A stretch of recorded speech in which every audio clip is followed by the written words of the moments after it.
Okay, 7 o'clock, we'll call the meeting to order. And we'll head on into the adoption of the agenda. I believe that we have some additions first, correct? So we'll have to add the appointment of Stephen Brown to the SUMA share voting, as a SUMA share voting delegate. So that'll be at the end. Yep. And we can talk about that because I think that there's a few different opinions on that, which is fine.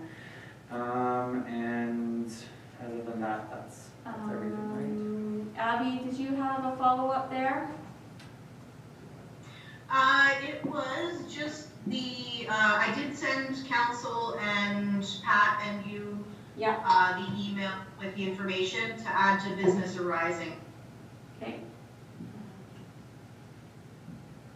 And Pat, were we having any further action with that other matter? I think we need to remove that from the table tonight because there's new information that we need to evaluate before we can proceed. Okay. So I think it needs to come off the table. Okay, so that's the removal of item 11.9, the surface lease subdivision. Some information came to light just this afternoon about that we're not quite ready to have council approval at this time, so. Okay. Hi, Val. Hi. How are you? Good, how are you? Good, good. Have a seat there, and then we'll just have a seat. Either place is fine. Okay. Other than that, that should be good for the agenda to go. So you're talking about the report that Abby's supposed to do, is that in regard to the appointment that? Yeah. That's work? Okay. Yeah, we can bring that up during the business arising section. Yep. Okay. Okay, Do we have a so. motion second here? I'll second that. Sorry. Okay, so we move on to 3, which is adoption of the minutes. So a motion to approve minutes on January 26th. We need a motion for that. I've got one point that in the area that I found in those minutes, it's reported that we had a report from the enhanced lease agreement, which we didn't. It was only a crime stats report for November, December that we received. There's no actual activity report in that. Which number is that on the minutes there, Joe? And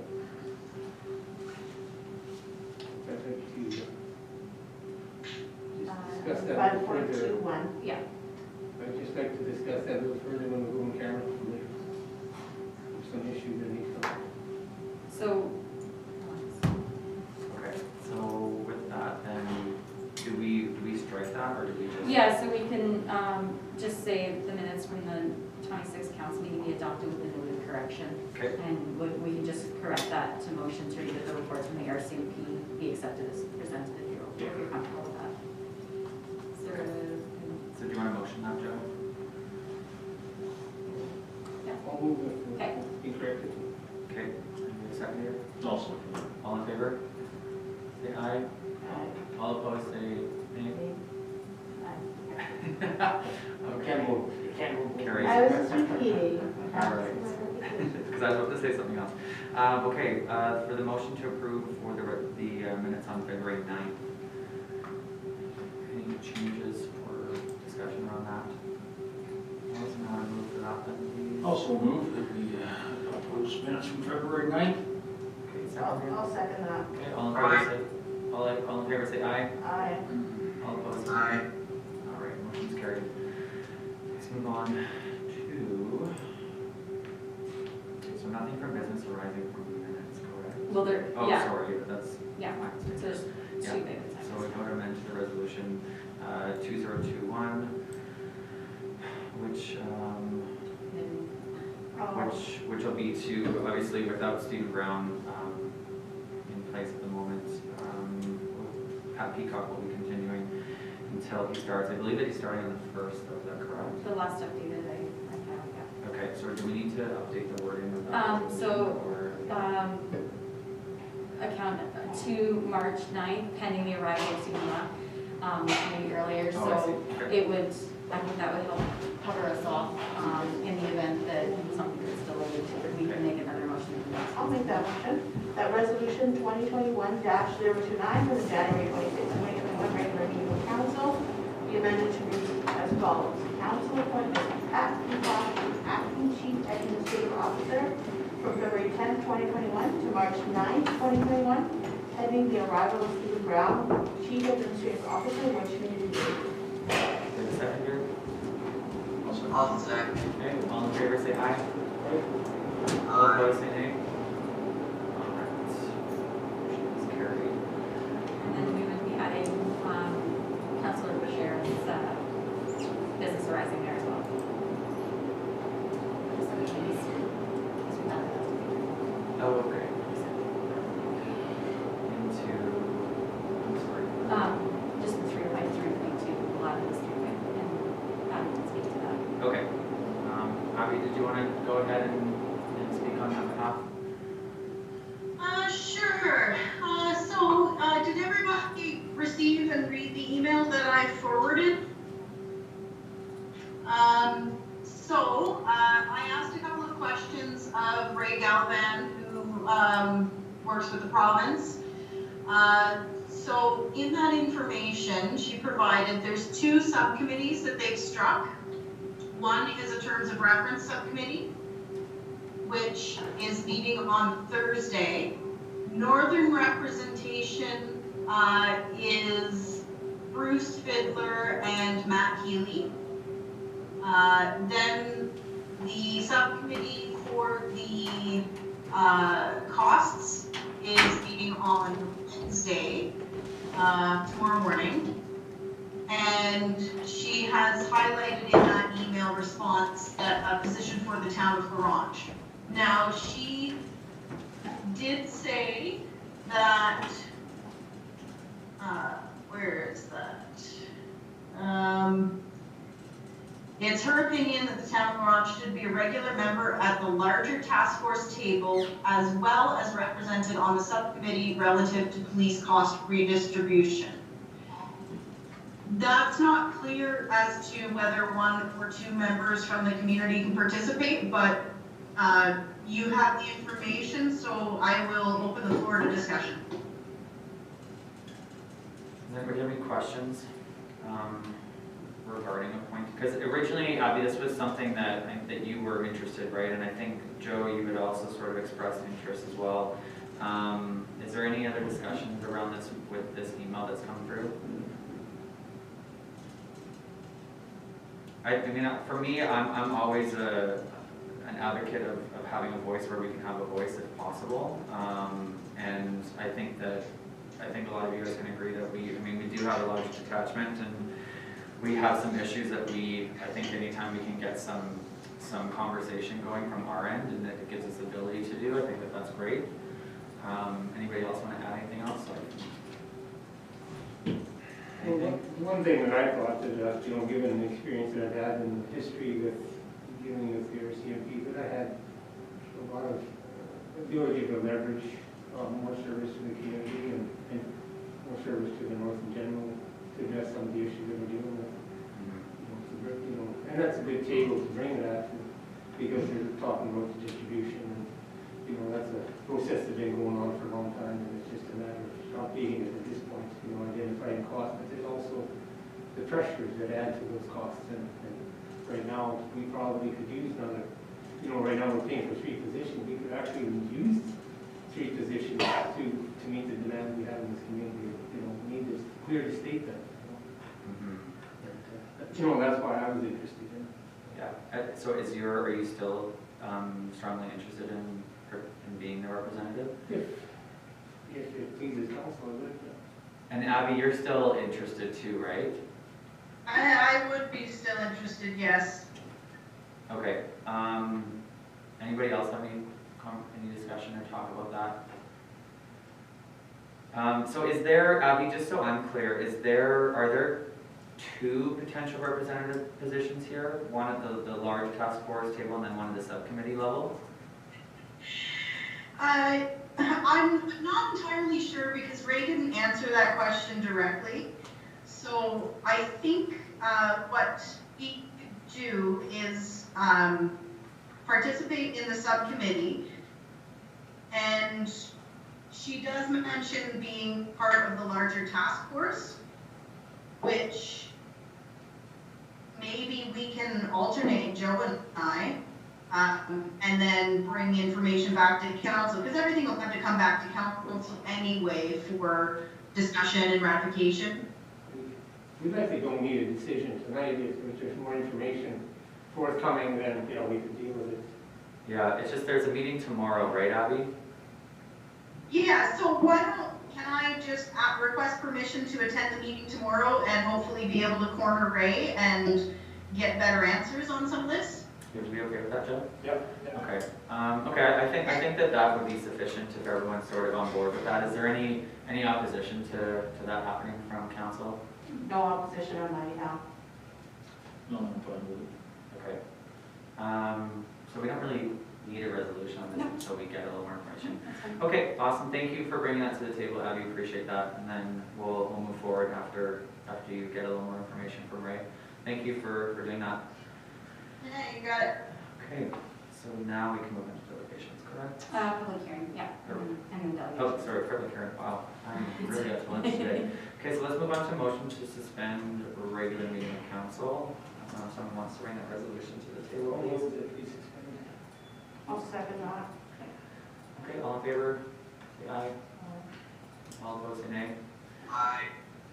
Okay, motion to hold public, so, Formally hold a public hearing. okay, so just need a resolution for that, please. I move to hold a public hearing regarding bylaws 643/21 and 644/21 to be open at 7:12 p.m. February 24th, 23rd, February 23rd, 2021. Can I get a seconder, please? Aye, second. All in favor, say aye.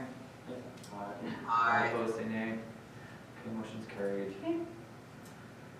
So as for the actual public hearing, no written submissions or objections pertaining to either bylaw, 643/21 or 644/21 were received from the public at the town office. I don't see anybody in the gallery this evening that may be opposed unless, yeah. You know, so I, as presented, I think we're okay at this point. Okay, great, so then we can just move on to Motion to- motion to close. Yeah.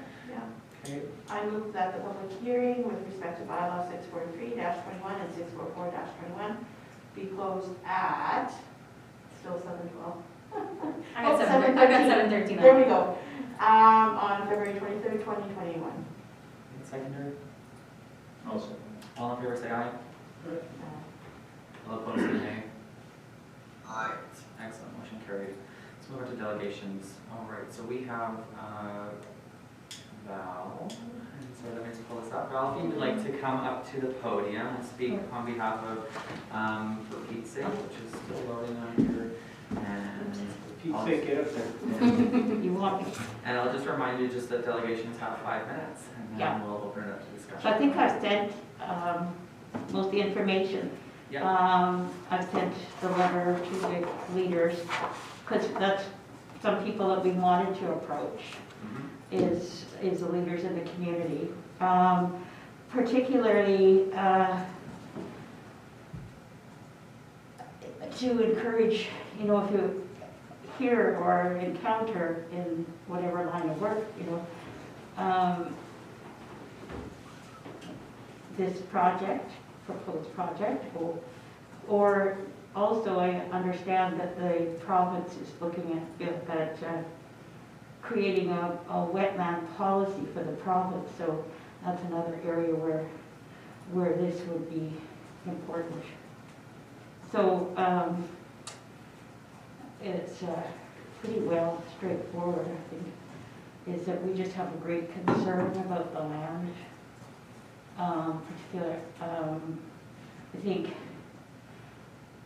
I think we're learning that what we've been doing, I guess thinking about my father today, and I just thought that when I was about 15, you know, he made a what was a strange sort of statement to me, and I didn't understand at the time.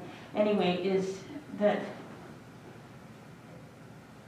you know, times have changed, and it's time to make a new world, to change, because we're not successful. The world is, you know, the earth is not in good shape, people are not in good shape, and we need to change. And so, one of, looking at Muskeg has not been a high priority for people, and yet we're finding more and more information that it's very important to the environment in many ways, and so it needs protection. And so that's the main message that we have, is that we're looking for protection for the environment. So looking at making decisions in terms of environment rather than economics, because if you don't have an environment, you won't need the economics. That's pretty much in a nutshell. Thank you for that. Does anybody have any questions for Val? I'm not the best one of the group. We had a really wonderful group of people who were well informed and more than I am. So I understand that you are looking for support from this, you are looking for support from this council to not allow a Peat Moss project to go ahead. Is that what I'm understanding? Be aware, to be aware. Oh, to be aware, okay. And be aware and share that around, you know? Okay. Yeah, and make, you know, yeah. So we have a Facebook page with a lot of information on it. Mhm. That's for Pete's sake, preserving northern Saskatchewan muskeg. And we have a lot of, we have a video there that's been made for us. We have a speakers forum that started in February 10th and will continue monthly with different events. So the land in question, that area, is it federal or is it Crown land or is it provincial? Do you know? I believe it's Crown land. Crown, okay. And are there traditional land users in the area? Oh, yes. Okay. Oh, yes. Yes. There are. Not sure how they move around in the Muskeg. But maybe around the area, but not in a particular Well, spot. Winter? Yeah, you can move around the Mustang, but, yeah.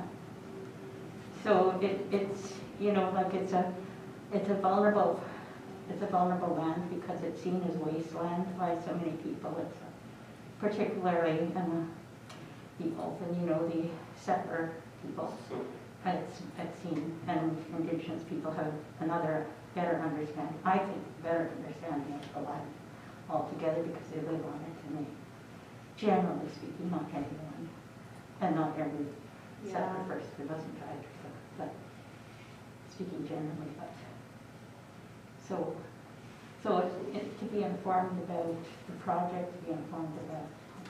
so when they talk about 2,619 hectares, is that the three areas There's combined? 4 areas, yeah. Or four And I areas mean, combined? it's going to add traffic on highways.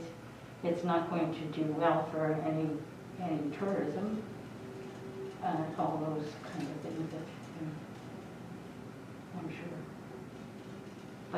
But the land, particularly carbon, when we're looking at it, the increase in the risk of wildfires is high if you remove carbon. Like, that's something that's known.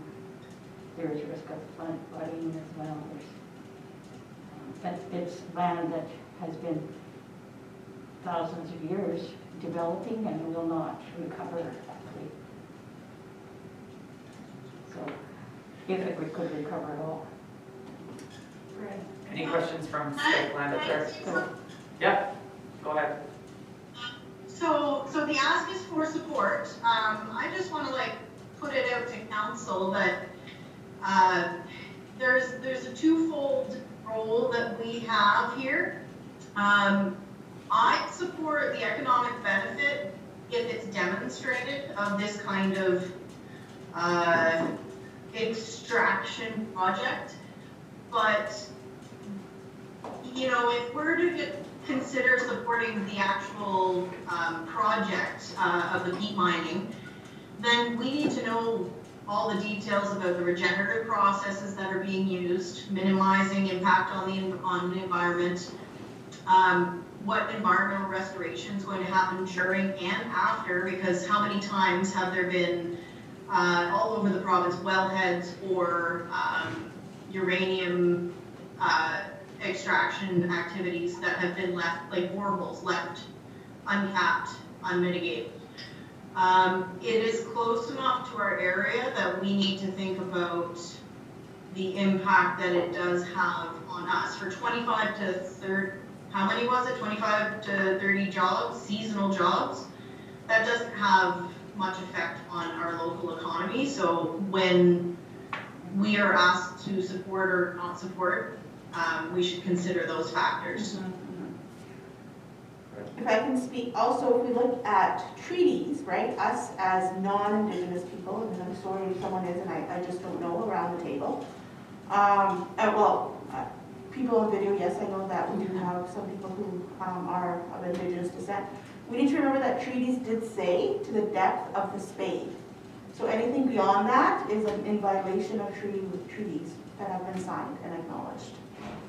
So that's another piece that we need to consider.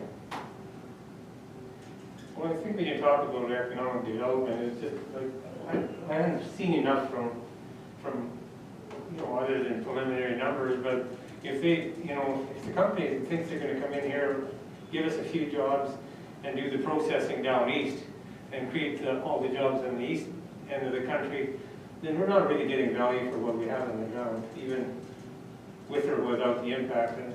And I mean, it's gonna, if they apply for licenses, I mean, we got, you know, the environmental impact will, and if it's over an 80-year period, I mean, you'll know within, if they're breaking the rules, you'll know within the first couple of years before much progress is done. You know, like if they've got it, they're not gonna do it all in one shot. They're gonna do piece by piece, and they're gonna have to remediate as they go. And if they're not doing it, then obviously something, you know, they're not gonna be able to, you know, carry on with the renew or get the renewal on their license, because I'm sure the license isn't going to be issued for 30 or for 80 years. It'll be just like mining is. It's they get a license for a set period of time, and then if they fulfill the obligations of the license, then it's extended.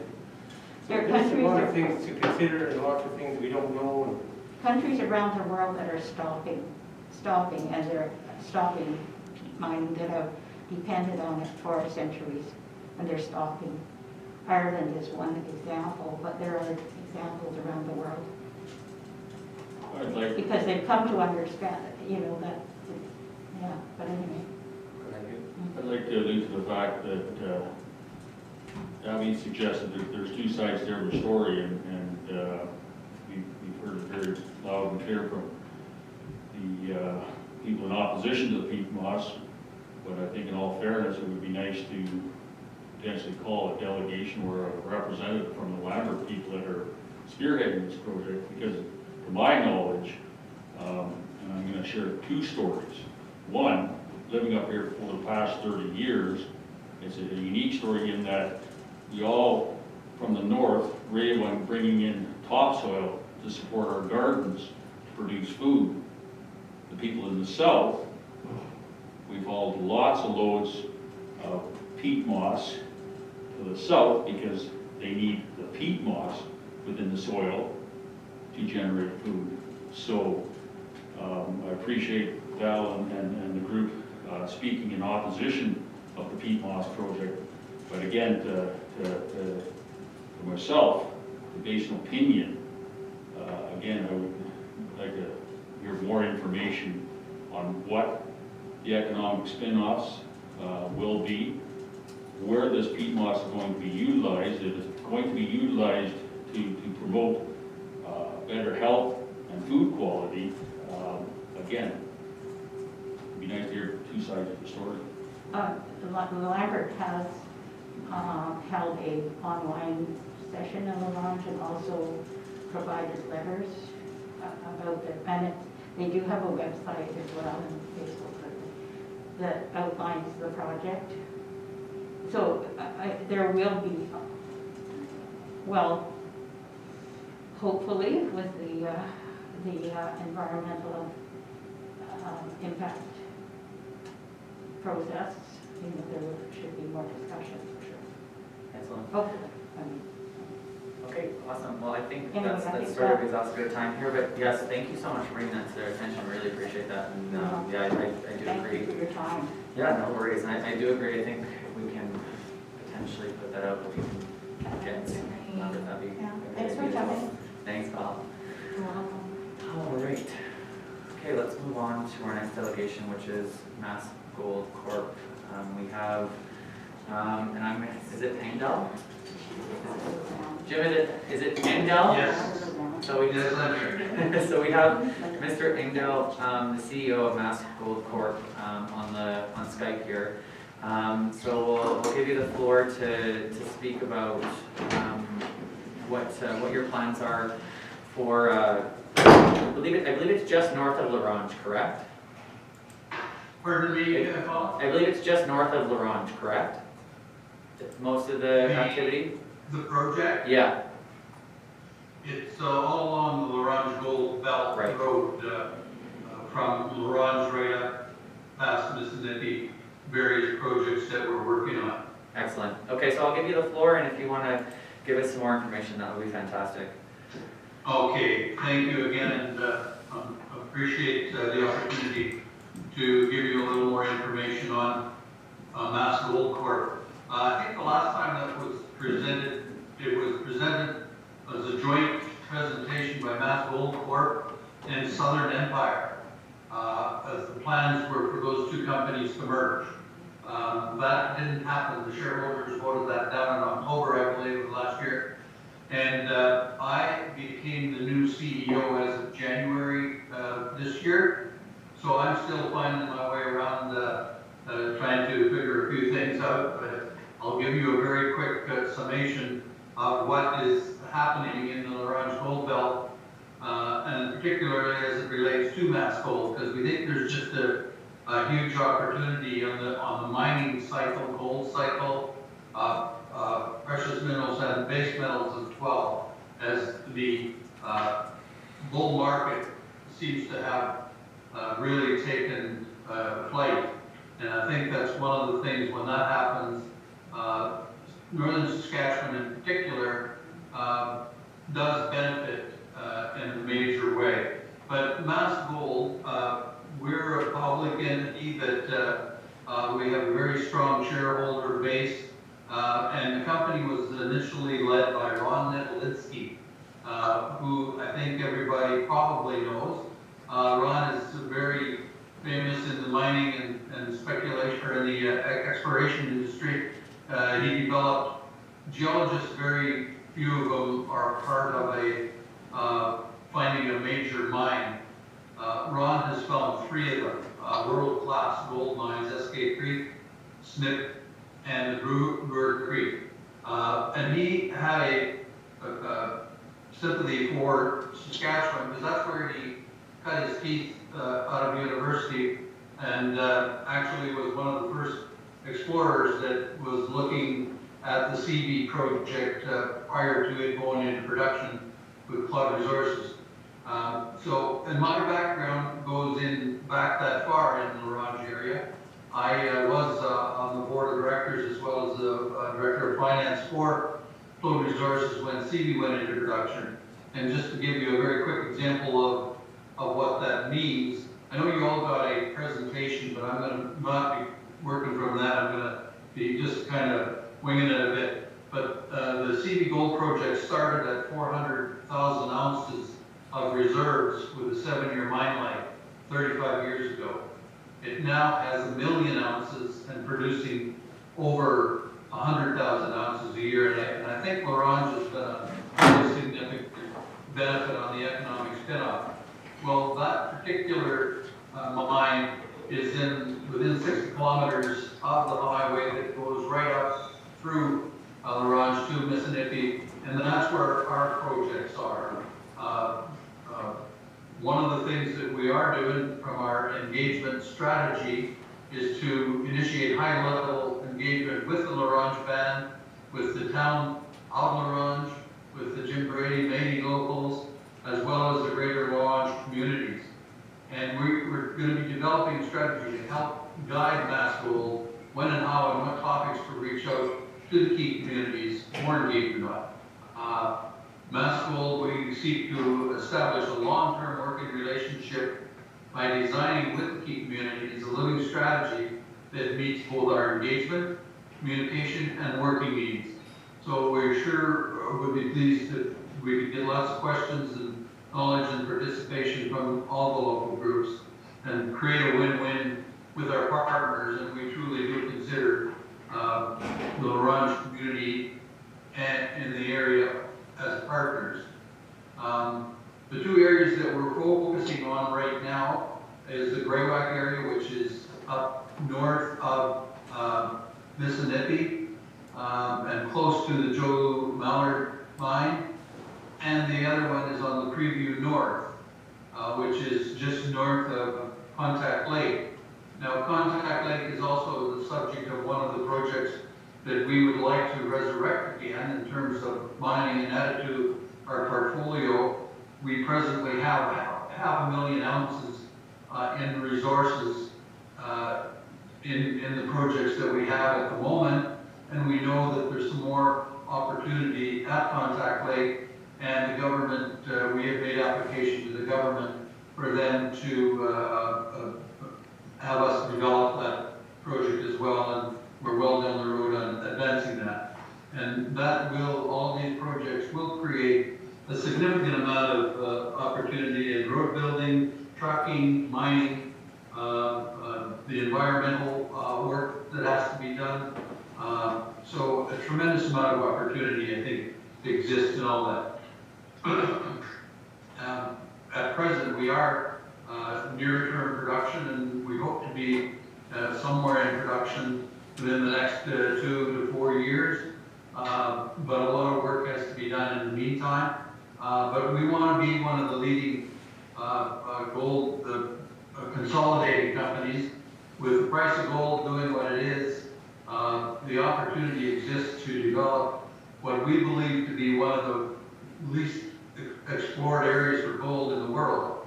And we believe the La Ronge Gold Belt area could be that, one of those areas. And we truly think the opportunity, these cycles come around every 10, 15, 20 years, sometimes longer. I think we're at the edge of one, and I think the economic benefits that could come to the La Ronge town and the area could be significant.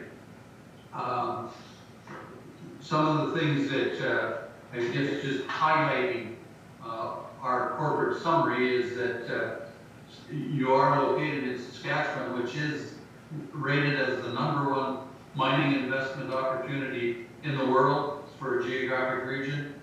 And I know personally from my history that the work ethic and the people in the area are tremendous for being partners in this particular industry.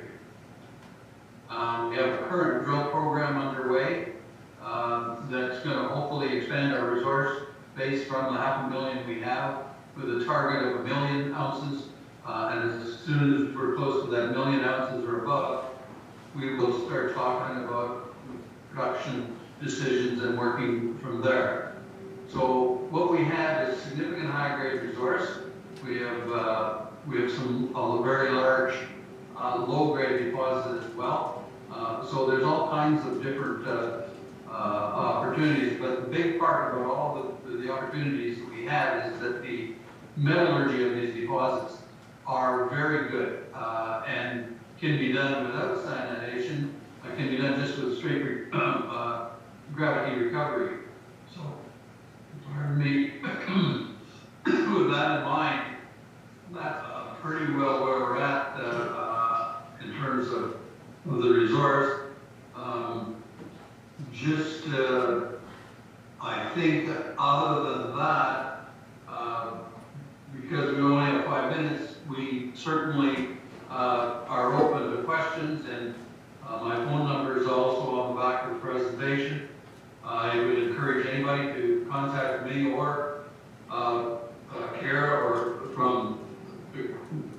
North Canada North Consultants, who are consultants for us.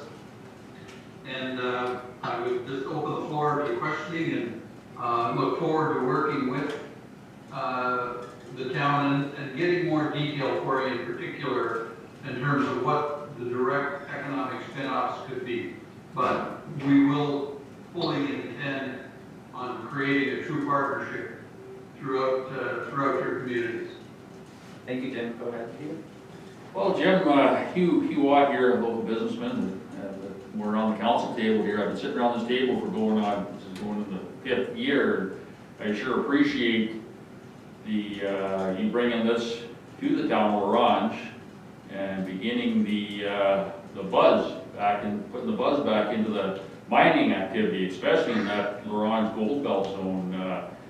It's been something that's been in the works going back into the old decade mine 40 years ago, and with what you're bringing to the table now further illustrates the fact that there's a lot of untapped wealth to stimulate some huge economic benefits and put people back to work in our communities. So first, I'd like to thank you for that. But also, you use the words of engagement, and I do recall back 6-8 years ago when Joe Lou was in operation, they fully engaged with the Lac La Ronge Indian Band and created some great partnerships there. Obviously, you mentioned talking with the local band, and so are you in conversation, if you don't mind me asking? I know a lot of this is hush-hush, but part of the whole getting into production is a mill. And if you're looking at getting into production over the next, I see a smile on your face, over the next 2 years, obviously you must be in conversation with the mill operator up there right now. Is that kind of the direction you might be heading in, Jim? It's, I can't comment too much on that, but we would be foolish not to be interested in something like that. It's right in the middle of and very close to some of our deposits. We've actually had some bulk samples processed at that mill. So we know that it works quite well, and if it becomes available, we would be more than interested in pursuing it. Good, thank you. I have a question. Sure. Hi, Jim. Viviana Rees-Arcand. My first year as town councillor, but I've lived in LaRange for the past 20 years, long-time educator in the community. I'm just curious to know if there's been any conversations around training programs to have potential workers trained to perform some of the duties that will be expected at the operation, is my first question. My second question is, will there be some sort of preference for northerners to obtain employment prior to, well, just a preference for northerners in general that live within the region that's impacted?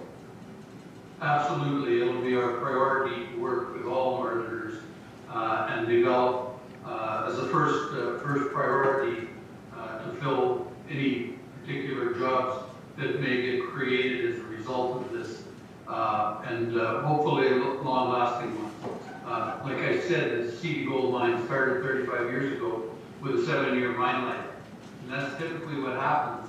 And we're pretty excited about the belief that other gold mines will be discovered of that length and nature as well once it gets going, and that's just the nature of mining. Mine a little one and it grows into a big one. And there we know that there's lots of gold showings all the way along where the infrastructure is and even beyond, but what is great about it is that the infrastructure is there for us. It's very close. All our deposits are within driving distance from the highway. Whatever short winter roads or things that may be required, it's very minimal, all approved under all the economic and environmental considerations that go along with that. So all of those sort of opportunities are going to be available for sure.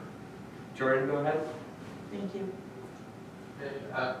So I just wanted to say a quick thank you for coming to the town council and starting this engagement process with us. One of the questions that I would have is, going into, I guess, the history of some of the areas, it's typically been a bit of a boom and bust economy in some cases. is there a plan to have like that long-term job creation and to be, you know, open consistently, or is this going to be something that will typically kind of fluctuate with the price of the commodity itself? That's one question. And the second question I have for you is regarding the corporate community citizen. Do you guys plan on, you know, having kind of, you know, investments in some of the local recreation and whatnot that we can maybe look forward to seeing some contributions to something once you're got your foot in the door? Absolutely, and both questions. Now, what's happened is that the price of gold over the last year and a half, 2 years, has gone from 900 to 1800. And I think one of the reasons why some of the mines were shut down a little bit prematurely, in our view, was that the price was under $700 and the costs were going through the roof.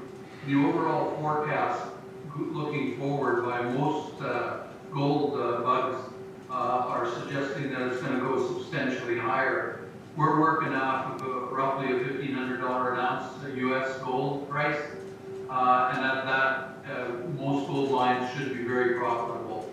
So from that front, it should create a long-term, as did Seabee. Seabee started when gold was 300 an ounce, and they were economical then, but just barely, but they stayed with it until they did find that elephant, and it's going to go for probably another 30 or 40 years.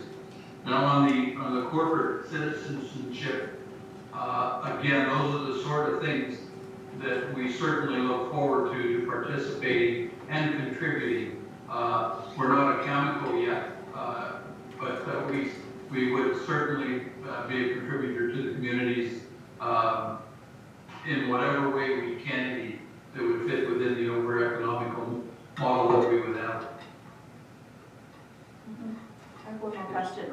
Jim, sorry, one more question. Just in your presentation, it talks about a corporate target to develop and consolidate over 1 million ounces of gold resources. So I happen to know that, for example, and I'm not saying that you will be using this, but Joel Mill produced 1 brick of gold a week.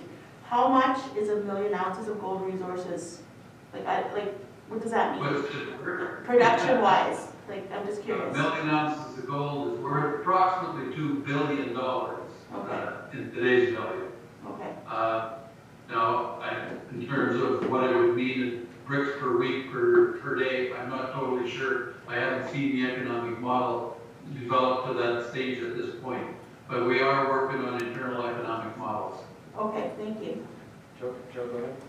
Yeah, I was fortunate enough to witness the first gold bar that was produced at Contact Lake Mine. We had a tour when the first shot of gold was coming out, and it was pretty exciting, and it's getting exciting again to see what's happening here in the next couple of years. And I just wonder if there's, you know, it seems like quite often a lot of the support services are end up out of the bigger centers. Is there going to be a little more effort to maybe try and do some more of that in the north here, in our communities? I think if I heard your question correct, is yeah, wherever we can prioritize work, jobs that we've created, definitely, and also contractors. I mean, you will have our core, our exploration team, for example, is the Axiom group out of Saskatoon, who are building a very strong reputation in the north, and I know that they try and participate and have local communities participate. Drilling becomes a competitive situation, and everybody gets a shot at that under, but again, a preference to the north and the communities there as well. So I'm not sure, did I answer your question? Well, I guess, you know, as long as there is a willingness to get that dialogue going, and you know, sometimes the community needs to, you know, even in our position, if they're going to set up a business for support, we need to be ready for those kinds of developments, and it'd be just nice to keep that dialogue alive. Absolutely. I as CEO of the corporation, I would only we can't, in my view, we can't develop properties in your communities without your total support and understanding and total open communication. So wherever there's going to be an opportunity, I would be very disappointed if our team didn't get the locals first to take a good run at it. So, and like I say, I've got an open door policy, so open for discussion at any time with anybody about that. Thank you. Abby, go ahead. Yeah, so that kind of touches on something of interest to me. We are going to be going into some strategic planning exercises, and that has the potential to look at land use. Is there anything specific that we should be putting on our radar to be able to support your economic development in our area? That's a really good question. There probably is. Right off the cuff, I can't think of what they might be right now, but I'll definitely give that some thought and discussion with our team, particularly some of our consultants that I just mentioned that also would participate. So there certainly is some training and opportunities available that should be starting right away as we're working. Great. Okay, any other questions, or can we move past that? Jim, I want to thank you very much for presenting today. It sounds very, very exciting, and we really look forward to seeing what sort of transpires. So thank you very much for your time. Thank you, Colin. I really appreciate the opportunity, and best of luck. And again, I truly mean my phone is just a call away.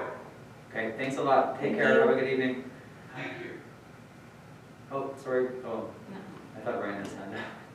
Who's KW up there? Sorry. I believe that's his colleague. Oh, okay. I see. Oh, that's Cara probably. Oh, got it. Okay. All right, let's move on. So we don't need anything from correspondence, right, since there's none. Correct. So we can move on to committee reports. Does anybody have any questions regarding any of the committee reports that were submitted? The only thing I need to bring forth is, yesterday we had the annual journal meeting, so now that's another meeting on top of this one. But the $95,000 usually granted to the library from the town of Orange has not been received by the library yet. Other partners have contributed the funding that they have agreed to year after year, except our funding has not been received by the library. And it's a key point of their operating budget. And just based on last night's meeting, which was the annual general meeting, not the meeting you have minutes, but I'll just share that they do have a surplus this year, but the only reason for the surplus is because of COVID, and they did not have to pay employee wages. There was a period of 4 months where there was only one employee on staff, so they saved the wages. So it's an anomaly that they have a surplus, but if they were not in a COVID year, they would be in dire straits right now because they have not received our funding of $95,000. So we need to look at that, and that's something that the town has done for the past 5 years. So I'm not sure where we go from here with that.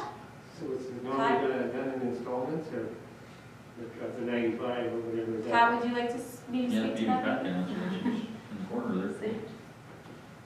Yeah, it's done in installments, and the budget isn't passed, which is why it hasn't been sent to them, Viviana, Okay. because we don't do that until we have the budget before council and an approved budget.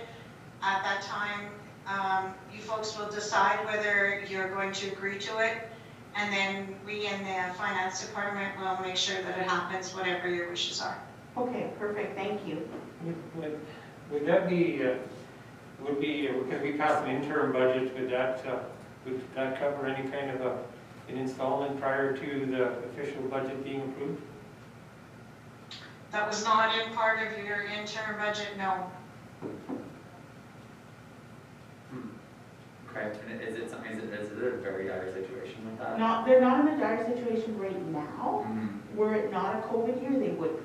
However, those are funds that they do count on Yeah. to receive to maintain their operations, staffing, wages, programming, costs associated with the library. Right? Pat, what is the final date that we're finally going to get to see that budget and improve everything for that?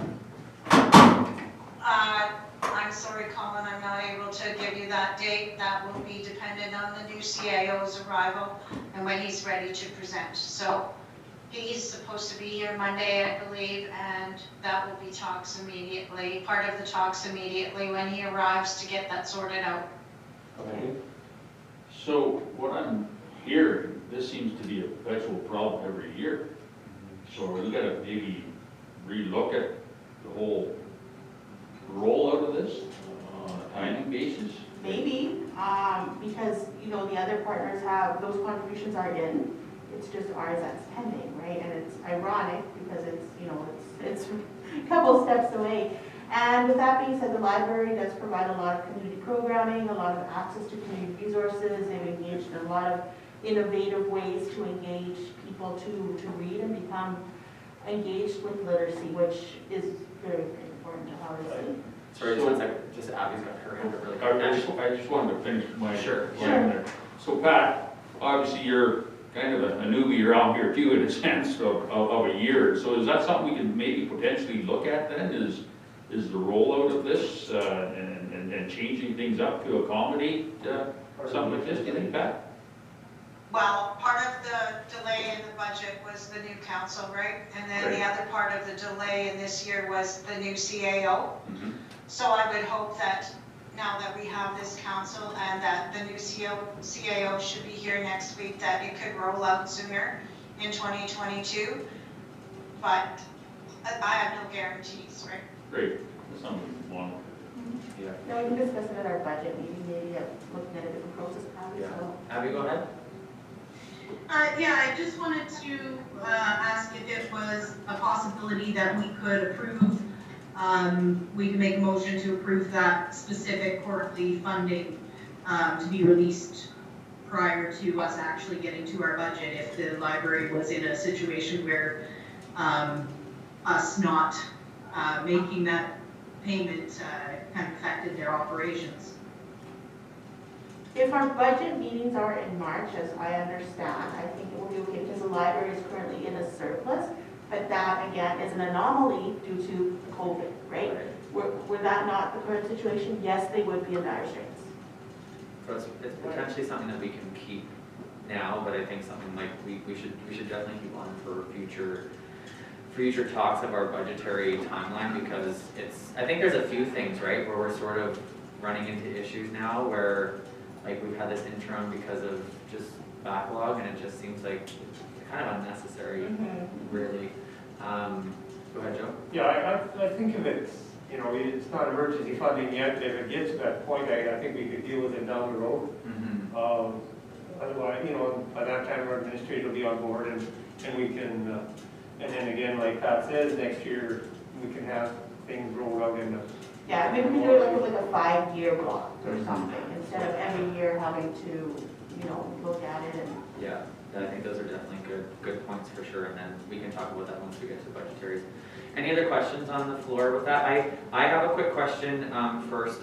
Just the joint planning board, just the agenda is there. Was there anything to note from that meeting that happened? Or not really, Abby? Abby, you're part of that, right? Sorry. I'm gonna leave that to Jordan. Oh, right, I forgot. I apologize. Jordan, was there anything else that could be added to the joint planning board meeting that you guys had? So we just had some initial talks about kind of the, I guess, history of it and the spirit of which it was signed. And, you know, I think this was, you know, something that came out of the Truth and Reconciliation calls to action of finding, you know, residential schools in honor of the land and finding ways to, you know, rejuvenate culture through that. And I think that the initial conversation was, you know, mainly a history lesson, and also trying to figure out kind of the foundation of what we're going to build kind of a long-term plan in the downtown core. And you know, as that starts to develop, of course, those reports will be brought back to council. We can share the minutes of those as they become available to us as well. Fantastic. Okay, any other questions or discussions regarding the committee reports? All right, can we have a resolution then on the table, please? I move to accept the library board report as presented the Lac La Ronge Regional Water Corporation minutes as presented, the Joint Planning Board information and agenda as presented, and the ACAO administration reports. We can do that. Oh, that'll be separate. They'll be separate? Yeah. Okay, so Do we have a seconder for that? Second. Okay, all in favor say aye. Aye. All opposed say nay. Okay, motion's carried. Let's move on to the ACAO administration report. And is there any questions for Pat in regards to what has been submitted? I did have one question. Go ahead. Two questions. In the Parks and Recreation report, there was mention of the cemetery, and there was work with community planning, and I'm just curious, like, is that because there's plans being made for improvements there, or have the new plots been opened? I'm sorry, I don't have enough information on that. I will ask Tony. That's okay, that's fine, I understand that that one's kind of a Tony project, so. And then a clarification of the airport RFP. The language was kind of unclear in the reports, and I'm just curious if it is for registration of leases or subdivision. Again, I'll have to read it and talk to Jim.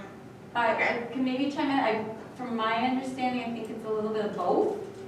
Kind of the subdivision, and then it kind of affects leases, but I could be wrong on that, so, Okay, I yeah, mean, just we can because find out for sure.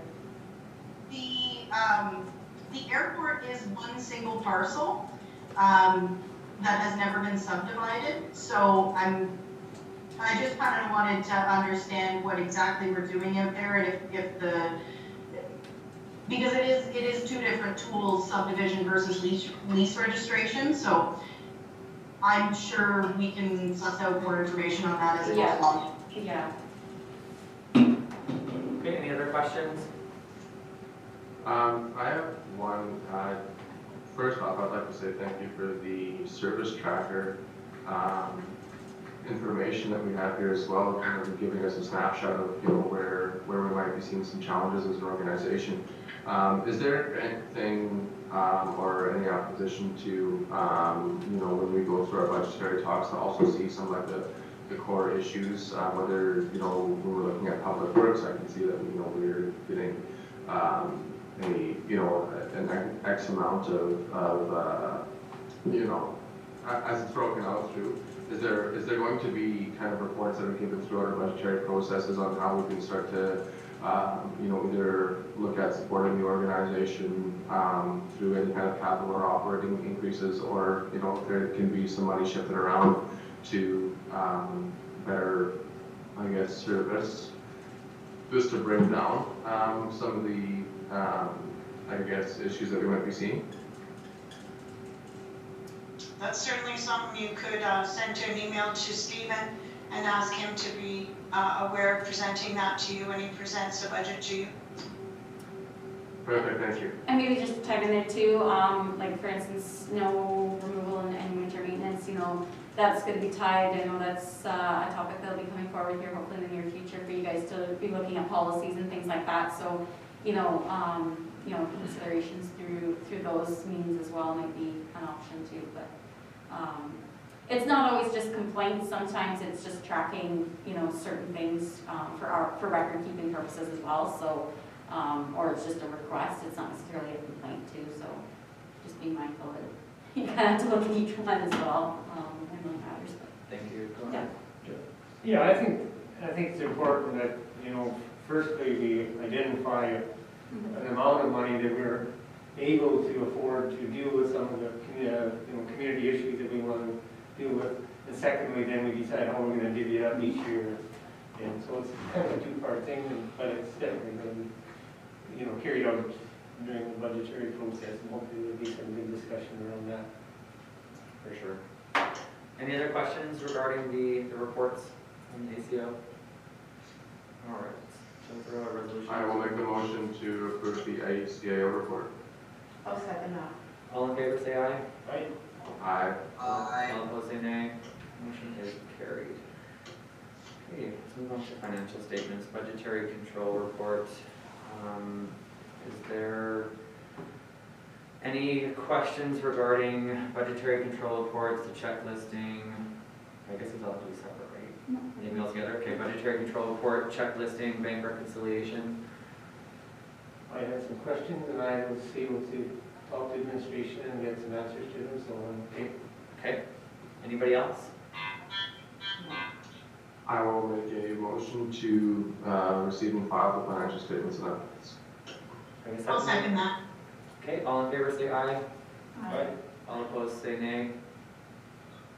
All right, motion is carried. Okay, so we move on to motions.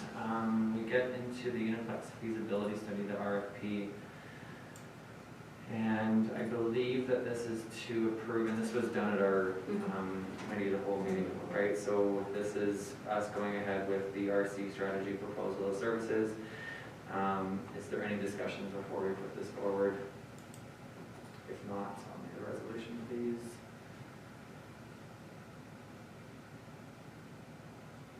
Anybody want to give a motion to that? I will move that council approve the proposal submitted by RC Strategies, proposal of services for the Uniplex Facility Assessment Feasibility Study for new multi-use facility at a total upside not to exceed $39,560, which includes all consultants applicable taxes.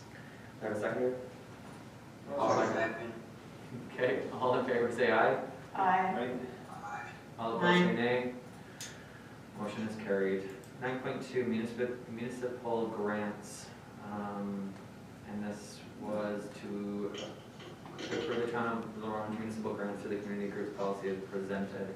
Is there any questions, comments, or concerns around that?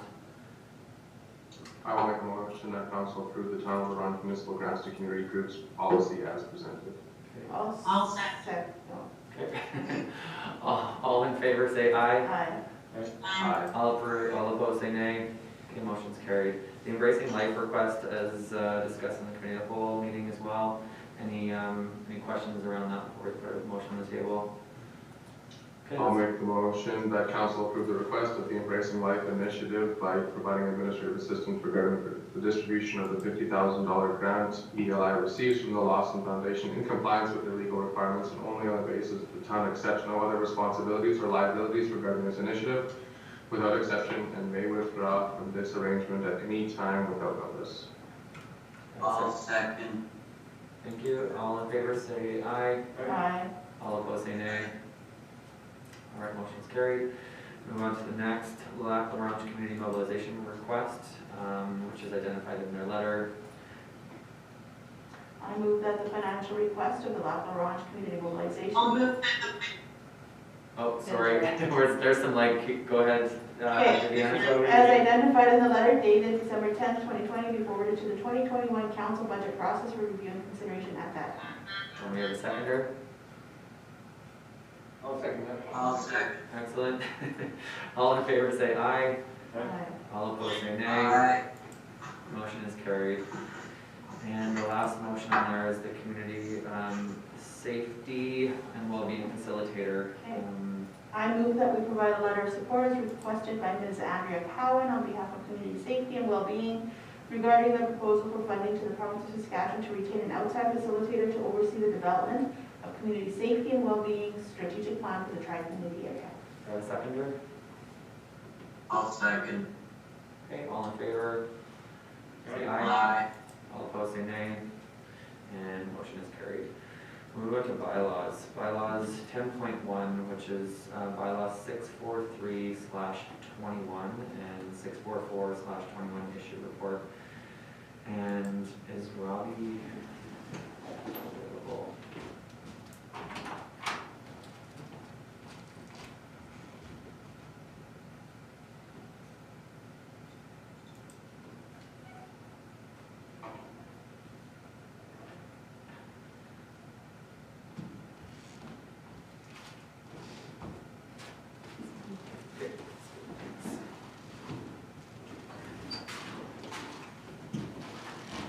Hi, Robbie.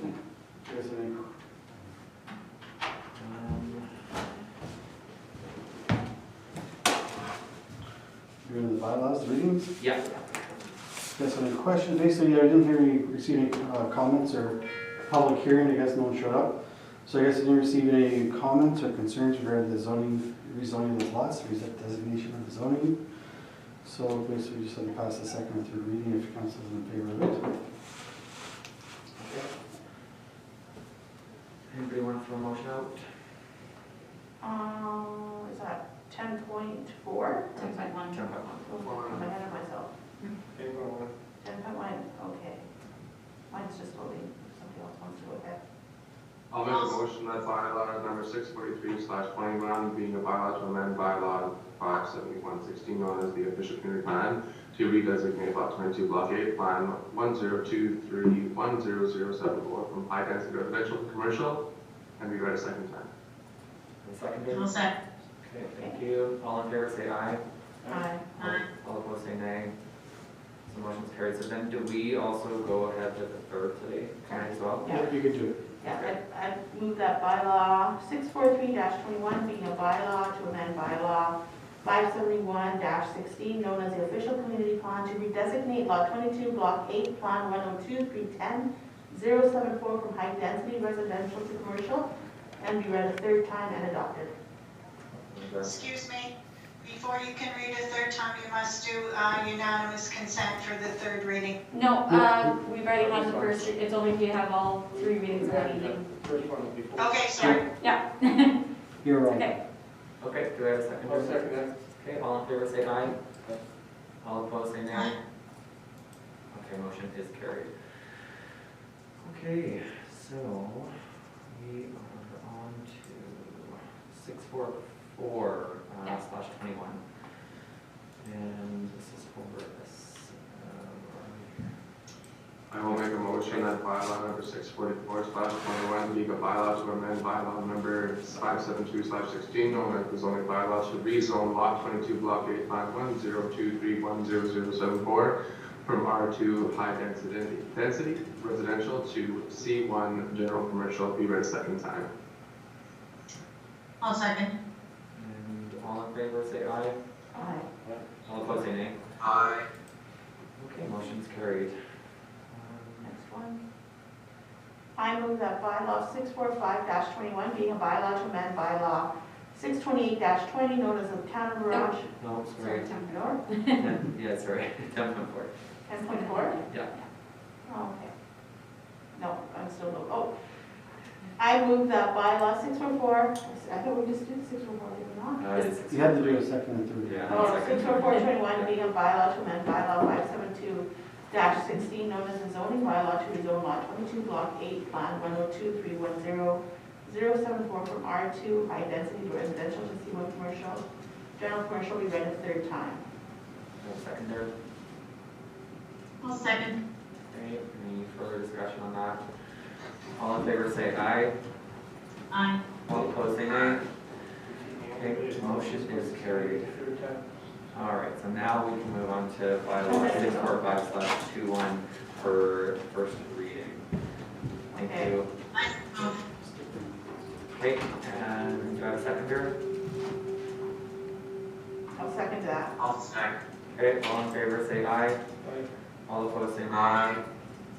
Okay, motion is carried. 10.6, so, oh wait, pardon me. If we're going 1, 2, 3, that means unanimous then, correct? I don't know. Yeah, we will need the third one, but this was the second reading, so if you wish to allow second reading right now. Oh, I see, okay. We're on 10.6. Yep, Yeah. Right? yep, go ahead. Okay, I'll make a motion that bylaw number 645/21 being the bylaw to amend bylaw 628/20 known as the town of Toronto council procedures bylaw receive its second reading. A seconder, I'll second. any further discussion? All the question, all in favor, say aye. I do have a, Yep, please go I ahead. just want to go on the record for the video about what this bylaw is, because I don't believe it was said. This is to consider an amendment to the council procedures bylaw that directs administration to prepare an amendment to allow public access to council meeting agendas prior to the meeting. Perfect, thank you for that. Okay, so, 10.7. So if, I will make a motion to have all three readings of bylaw number 64521, being bylaw to amend 2020, to be permitted on this date. And I will ask that the vote be recorded. I'll second it. Okay, any further discussion? So we need, or sorry, Yep. seconder? Yep. Thank you. Any further discussion? So this is what we need unanimous, correct? Okay, all in favor say aye. Aye. Aye. Aye. All right, all opposed say nay. So unanimous and that is carried. Somebody could have sworn that. And then 10.8. 10.8. I move that bylaw 645-21 being a bylaw to amend bylaw 628-20, known as the Town of La Ronge Council Procedures bylaw, receive its third reading and adopted. And seconder? I'll second. Any further discussion? Okay, call the question, all in favor say aye. Aye. All opposed say nay. Aye. Motion is carried. Okay, that was very efficient, thank you. New business. We go into authorizing advertising, and we'll go Point into, of order. oh, go ahead. I would like to declare conflict on items 11.1 through 11.4, as I am a closely connected person involved in all those matters. So if you want to call me when we've reached 11.5. Perfect, will do. Thank you, Jordan. Thank you. Okay, Jordan's out of there. Pat, would you like to speak on the authorizing of advertising for the 2020 tax arrears? Well, as we have all been trying to do, we're moving things along a little faster than we have in the past. So I have prepared a list of 2020 outstanding taxes that have a balance greater than 1/2 of the 2020 tax levy. And this is the first step in advertising for tax arrears. So I'm, I guess, looking for authorization to advertise this list, and then it will be forwarded to our tax collection people tax service. We do have some time on this. If you didn't want to do it, it can be delayed as long as November, but I don't believe that's in the best interest of any town. Go ahead, Jude. I would just like to express a few thoughts of a lot of businesses in the community of La Ronge. As seen throughout the whole world, but more prevalent in the community of La Ronge, a lot of businesses, well-established businesses over the last 40 years I've been in this community, have continually, on time, paid their taxes. This COVID has put enormous stress on not only the family life, but a lot of businesses in our community. And a couple of businesses in particular, they, again, paid their taxes on time. This year they struggled. They get this nasty letter in the mail from the town of La Ronge stating, if your taxes aren't paid, we're giving this to collections. Can we not turn around and show a little bit of faith in their previous history of paying their taxes, a little bit of respect, and cut a little bit of slack versus throwing them to the wolves? Is my question to this table.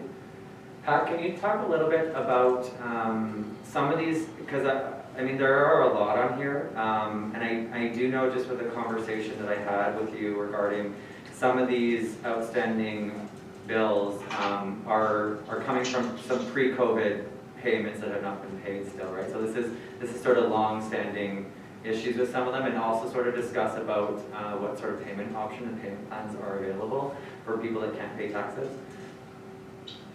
This list that's before you tonight is the brand new ones from 2020, so COVID would be a part of this one. Okay.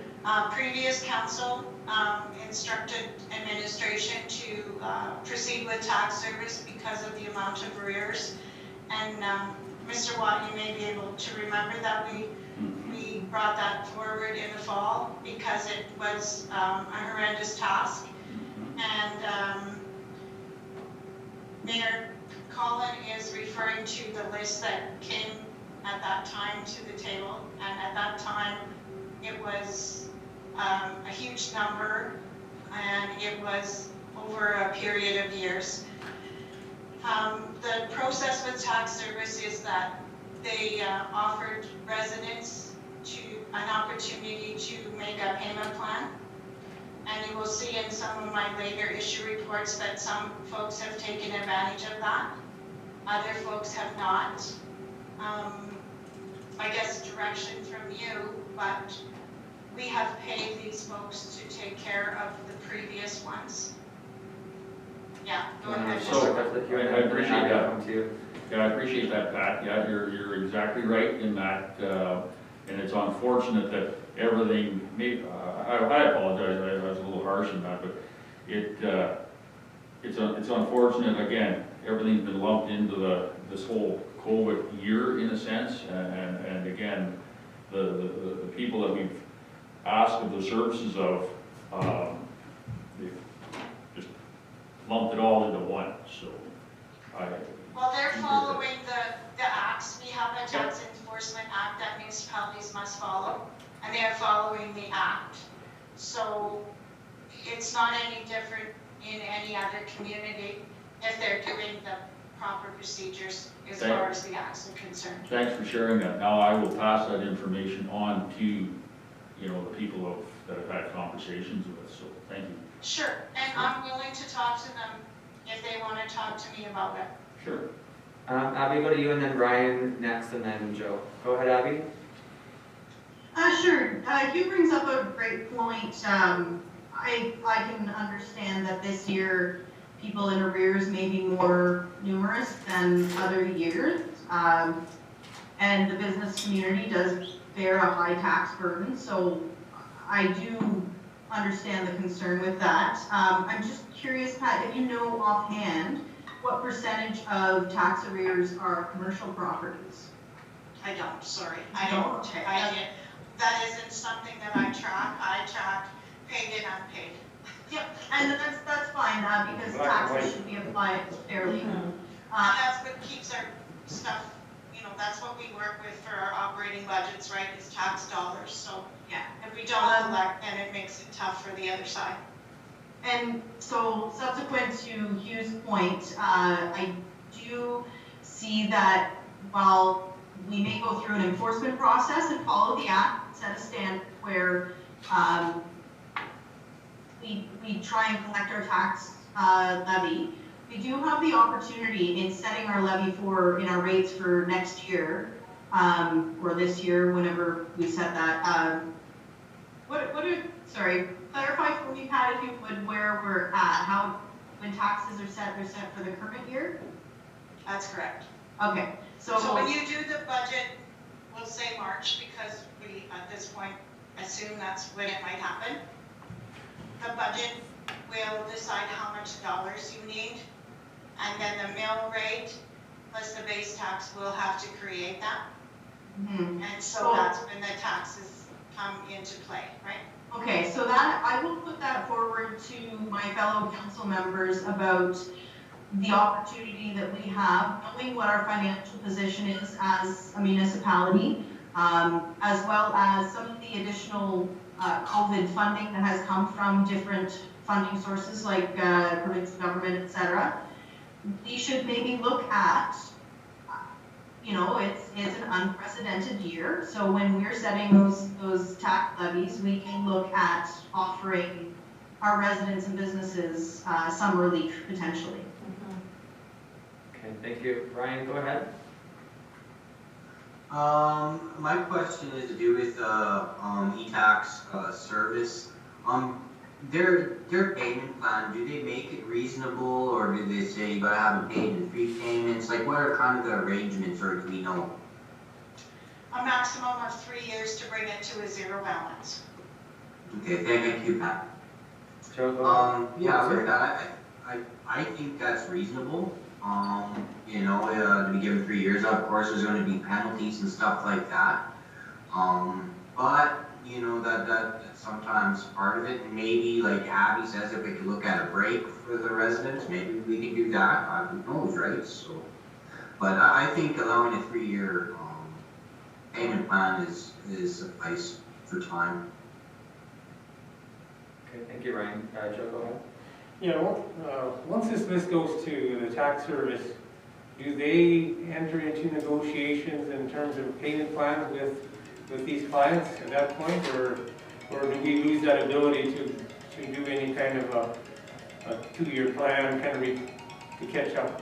Joe, I think that's your So Joe? all the agreements, as you will see in the issue reports to come, all the agreements are done between council and the resident. Tax service does prepare the agreements, but all the commitments are done between the town council and the resident. And all the payments still come to the office, and from there, we report if things aren't happening, and then they will step back in and take the next step.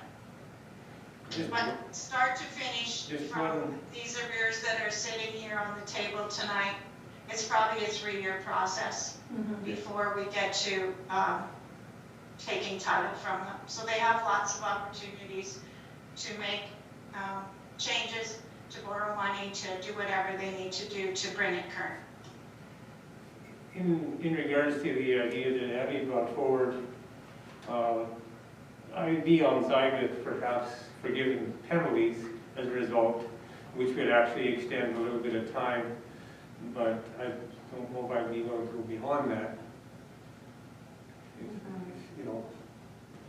Yeah, go ahead. I just wanted to comment that I would be in full support of allowing some sort of relief to residents, as we are in exceptional circumstances. With that being said, I would have questions for taxpayers that are in arrears of, one example here, over $23,000. Another example here, another $20,000. Another example, over $10,000, and then it starts going down there to 7, 6, 5, 4, right? So that's multiple years. So I think that we do need to do some tax enforcement for sure, because our total tax arrears total $193,000, which is a big chunk of change, right? So people who might truly be struggling, I think we can definitely look at, you know, being not as harsh on them. I would definitely agree, but if somebody owes $22,000, $23,000, that's, you know, 4 or 5 years of not paying their taxes. If not more, like, and that's if they're a business. So if they're a resident, like, and just have a house, you know, average tax per house is like, what, $2,000 to $3,000 a year? So if somebody owes over $20,000, that's like 10 years of not paying. Some of our residential levies are up to like $8,000, so. Are they? Oh, okay, see, I wasn't aware of that, okay. I live on a poor state, Conversation to so. have. You don't live in your orange. Okay, is there any other questions for Pat? Or what are we sort of feeling that we go ahead with here as far as authorizing or delaying authorization for advertising? In the effort to continue and set a standard and follow our legislation, I would like to move that council have reviewed the list of tax arrears greater than 1/2 of the 2020 tax levy and authorize administration to proceed with the advertising of this list to start the tax enforcement process. It's a long process. This is only a notice, and it puts it in the hands of them. When it comes to time they need to make an agreement, they can do so. I would second that. So was that a formal motion? Yeah, okay, excellent. Yes. Excellent. So any further discussion around that before we call the question? Okay, all in favor of that motion, say aye. Aye. All opposed, say nay. Nay. Okay, so motion is carried on 11.1. Okay, let's move forward next to 11.2, which is acquisition of title issue. Pat, did you want to add anything else to what was provided?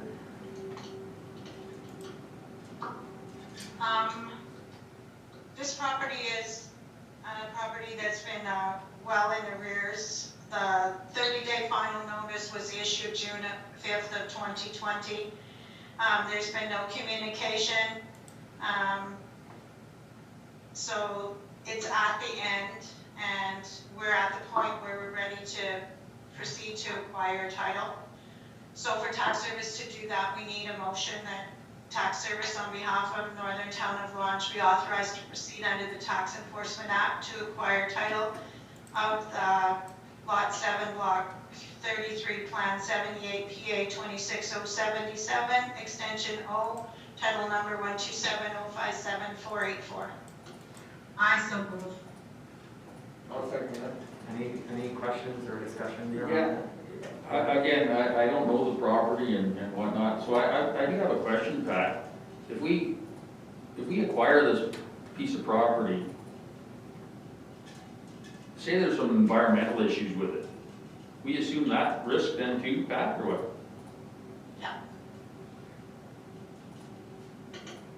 Question? Are there any structures on this property, or is it, Residential. it's a I residential? don't know. And is there a family living in that house? Well, if there's a family living in that house, you guys will become tenants, landlords. Because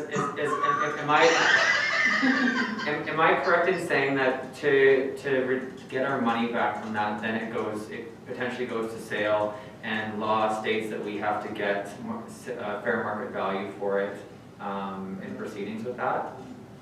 Is that correct? Actually, what you get out of it is what you have owing to you, and anything more goes back to the folks that previously owned it. Right, yeah. So it's not like we just completely take it over. We can potentially sell it or whatever, and then it has to go fair market value, it has to get advertised, and then whatever is owed, we get that back as a lien essentially, and then the rest goes back to the owners, correct? Okay, question? Yeah, the council would tender it out. Once we take it back, we would tender it out. Once the tenders all come in, if the tender don't cover the taxes they're owing, then the town has the option to write it off, accept the offer, and write off the balance of the taxes. Is that correct, Pat? Okay, great. Any other discussion or questions about this? So do we have any more information that can be shared with us? Like, I understand that some of it may be confidential, but is there anything else that we should know? Like, this seems like a rather harsh stance, like we're in the final stages of the tax enforcement, but. But I think just reading from the background, it just seems like there's been no communication back from, because we would have had multiple times that we've reached out Yeah, to them, there would right? have been multiple things. There would have been first the advertising, and then 6 months later, the lien, and to the letter here and a letter there, and then they would have gotten this final notice that they had 30 days in June of 2020 to contact and start making some payments again, and there's been nothing, so. And when did the process for this particular property start? I'm sorry, I don't know. It would have been several years ago. Okay, Abby? You're muted, Sorry. sir. Yeah, so, well, I understand your interest in the more human elements of it, Viviana, but from the perspective of the information we have in front of us as the municipality, we do need to keep it pretty high level when discussing these particular issues, hence why it's given as a block number, no identification specific to that. So if you have inquiries about these kinds of things, you can always ask the CAO, but we've done our due diligence on this, and as unfortunate it is to go through this process, I will stand by my motion. Yeah, I mean, it's unfortunate, but it's an unfortunate job that we have, I think, when people don't pay taxes, and this one goes very pre-COVID, it sounds like too, right? So it's kind of no relief on that. Okay, any other further discussion before we call the question? Okay, all in favor, say aye. All right. Aye. All opposed, say nay. All right, motion is carried. Let's move on to 11.3, which is authorization to request the title issue report. Pat, is there anything else you want to add to what's been presented? These are ones that have liens and have been determined that they have valid registered liens, so the next part is a 6-month notice, and it will go to, as well as, it will go to the mediation boards to see if they can assist these folks with anything. This is more likely this just again. And this is stuff that was started previous years, and tax services picked up and worked forward. So it's a recommendation of administration to proceed with the Tax Enforcement Act, and requires the following resolution: that tax service be authorized under S-22-1 of the Tax Enforcement Act to commence proceedings to request title with respect to the following lands. And then there's a list of them. I'll make a motion that tax service be authorized under S-22-1 of the Tax Enforcement Act to commence proceedings to request title with respect to the list of properties as presented. I'll second that. Any discussion or questions? So that just means that they're gonna send a letter to these folks that says you have 6 months to contact that office or tax service and deal with something, show some initiative in creating something. Okay, thanks, Pat. Call the question then. All in favor say aye. Aye. All opposed say nay. Motion is carried. 11.4, approval to sign payment plan for tax arrears. Pat?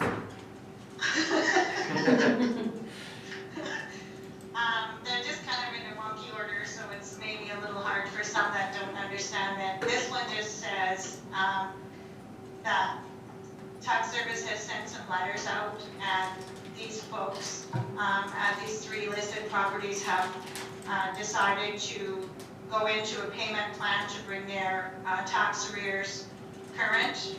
And so with the calculations that tax service was able to provide, they say that the first one would be cleared by the end of 2021 and the other 2 by the end of 2023, as long as they keep their payments and assuming that taxes remain somewhat consistent.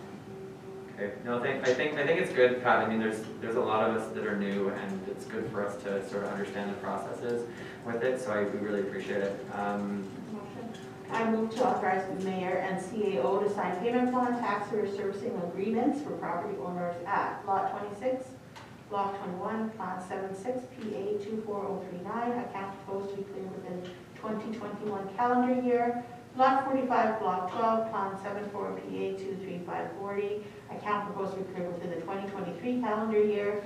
Lot 8, Block 23, Plan 76, PA 24039, account proposed to be cleared within the 2023 calendar year. Of Orange, who wish to enter into such agreements for the payment of any existing tax arrears. You have a seconder? I'll second that. Okay, any further discussions or questions? Okay, all in favor say aye. Aye. All opposed say nay. And it's carried. Can we call Jordan back into, please? Some food into my mouth. Oh, yeah.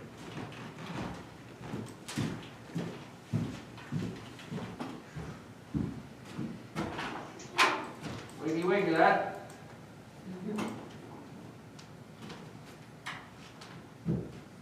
I guess I thought it was up there. I should wake up myself. You thought he was in the room? Oh, dude, that's funny. That's funny. When do you think we'll ever, it's so much nicer now on the table. I agree. I have no idea. Yeah. Is that kind of on the horizon, do you think, or not on the horizon? Well, we'll go after March 19th. That's when they've extended the public health order to March So 19th. because of the distancing here yet, or what? Like, yeah, the way the public health order reads, is we're not really supposed to have any more than, what is it, 5, I think? 5 or 6 or 10? Unless it's a business setting, if you can. Yeah, I think at some point, like, depending on what the next one states, I think the biggest thing right now is the mixing of hub schools, right? And that to me warrants this, but I think once that gets lifted, I think that there should be an obligation for them to do Unless they're that. like out of town or something. Right, yeah. Right, which, Impossible. if that can always happen. I agree, trust me, it's managing this and then it's, you can't tell, right? You really know where anybody is or how they're feeling about it, so. Hey, Jordan. Fish out there. Yeah.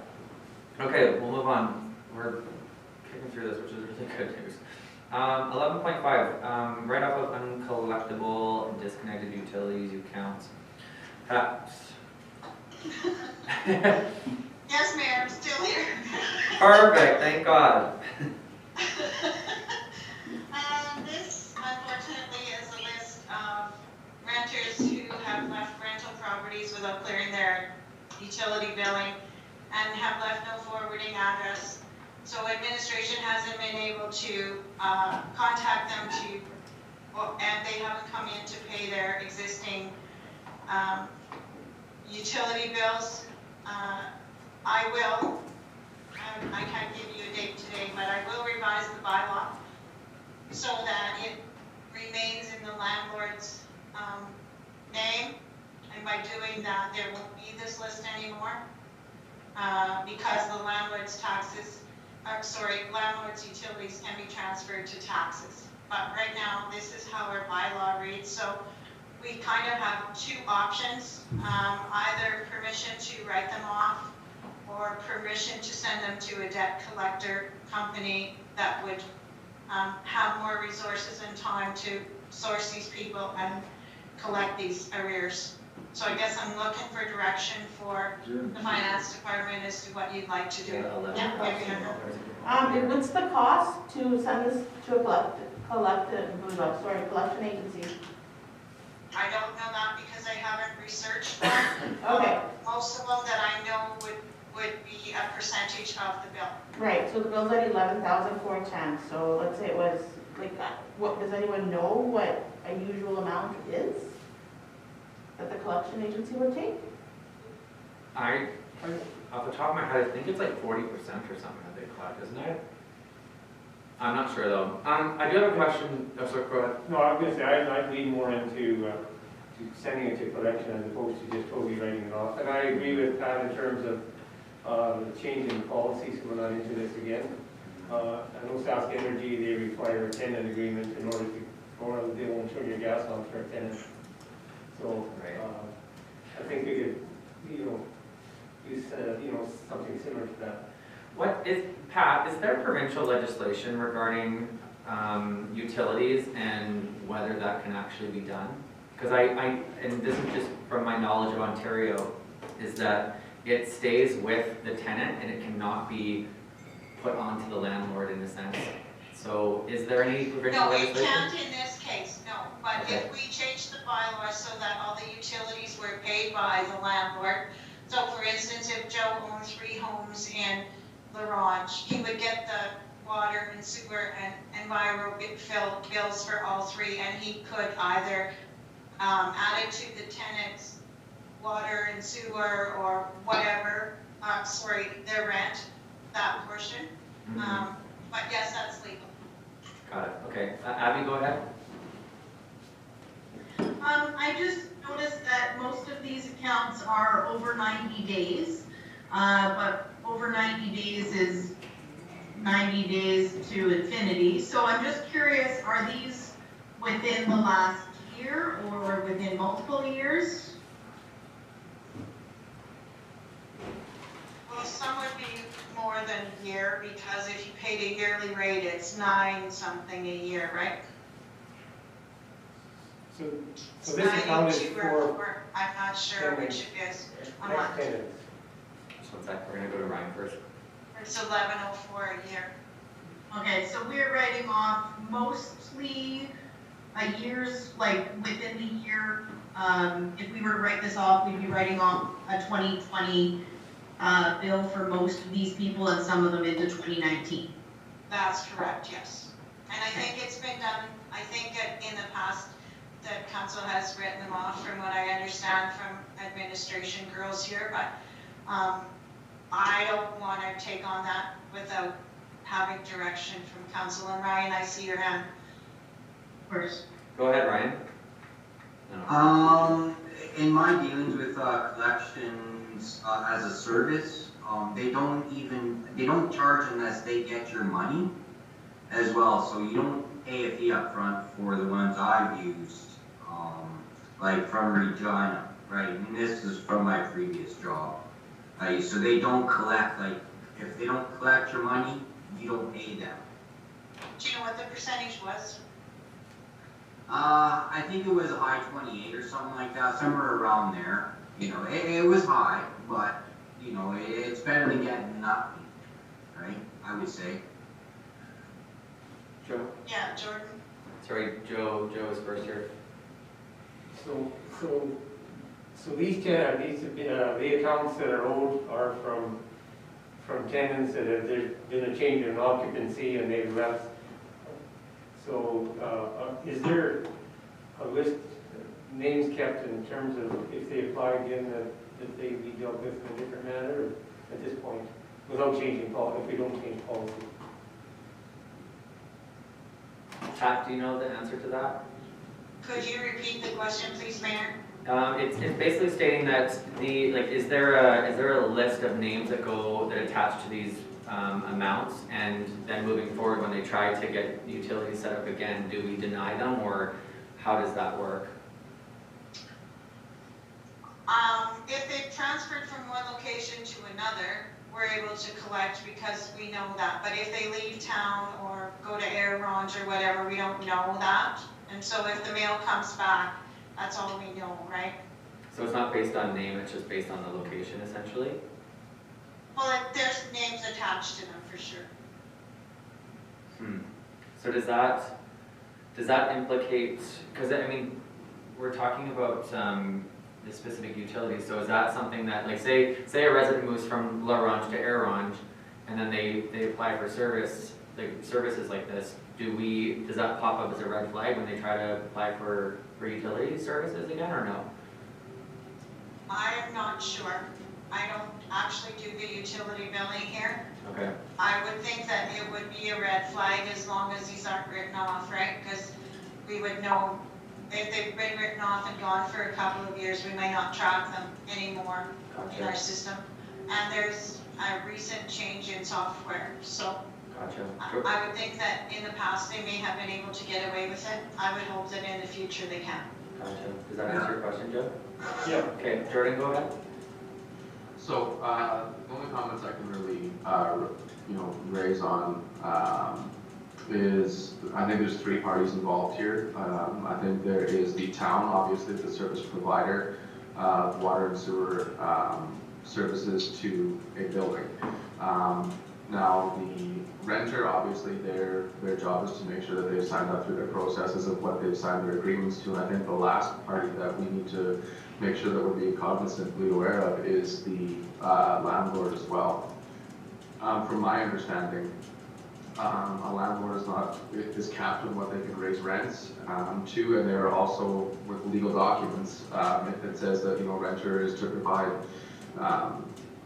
their own utilities, this could have some implications on how rental agreements are done throughout the municipality. I'm not exactly sure how that will affect the bottom lines of some people that might have larger apartment blocks and whatnot in our area. I'm not sure the pros on that, and I mean, maybe this is something just rising on a personal note that maybe reaching out to some stakeholders in the community regarding that might be a good idea, just to see if we do make this a landlord only service, what implications this might have for our rental markets in town as well.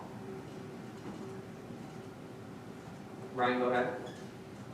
From my experience on sitting on a board there, you can add the water to the rent agreement. And so, yeah, I haven't seen anything saying otherwise. And I would highly recommend it because, rely on the people renting your house to pay for the water all the time. It probably isn't going to happen because people will take advantage of the system when they can, just being honest.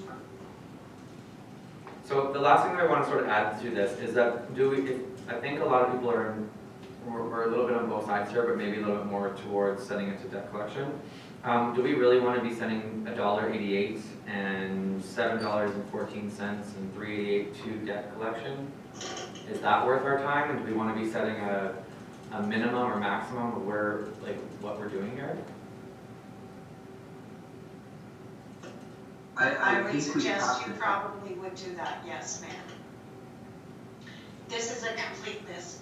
Mm-hmm. So, the motion could be that anything under whatever, $20, $50, whatever, be written off and all additional, or all amounts exceeding, go to debt collection.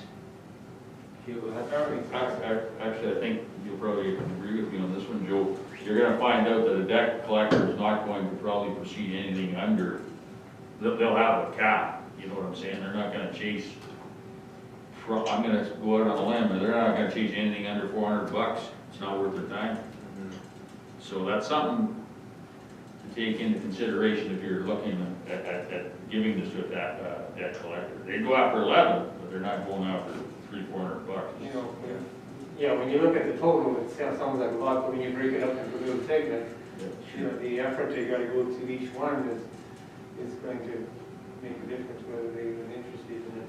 So is that something that we can maybe put back to administration, and I'll come back to you, Ryan, in a second, that we can look into seeing what debt collector that you're bringing forward to council, and seeing what their sort of parameters are for moving forward with that, and then we can make a proper resolution or a proper motion for that, because I think right now we don't really know either way. Ryan, go ahead.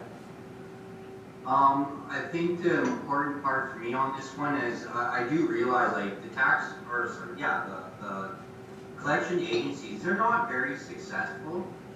The important part for me on this one is we will have a name in the system that throws up a red flag next time they come to Orange and go to apply for utilities, right? And I think that's what we need in place to protect us.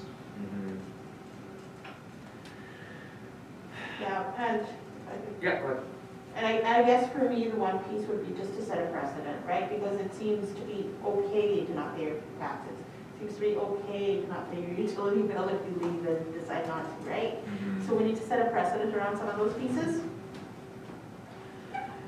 So, I think moving forward here, I mean, if there's support of this, like, can we possibly get administration to get a little bit more information as far as what we're moving forward with if we do go ahead with a debt collection company?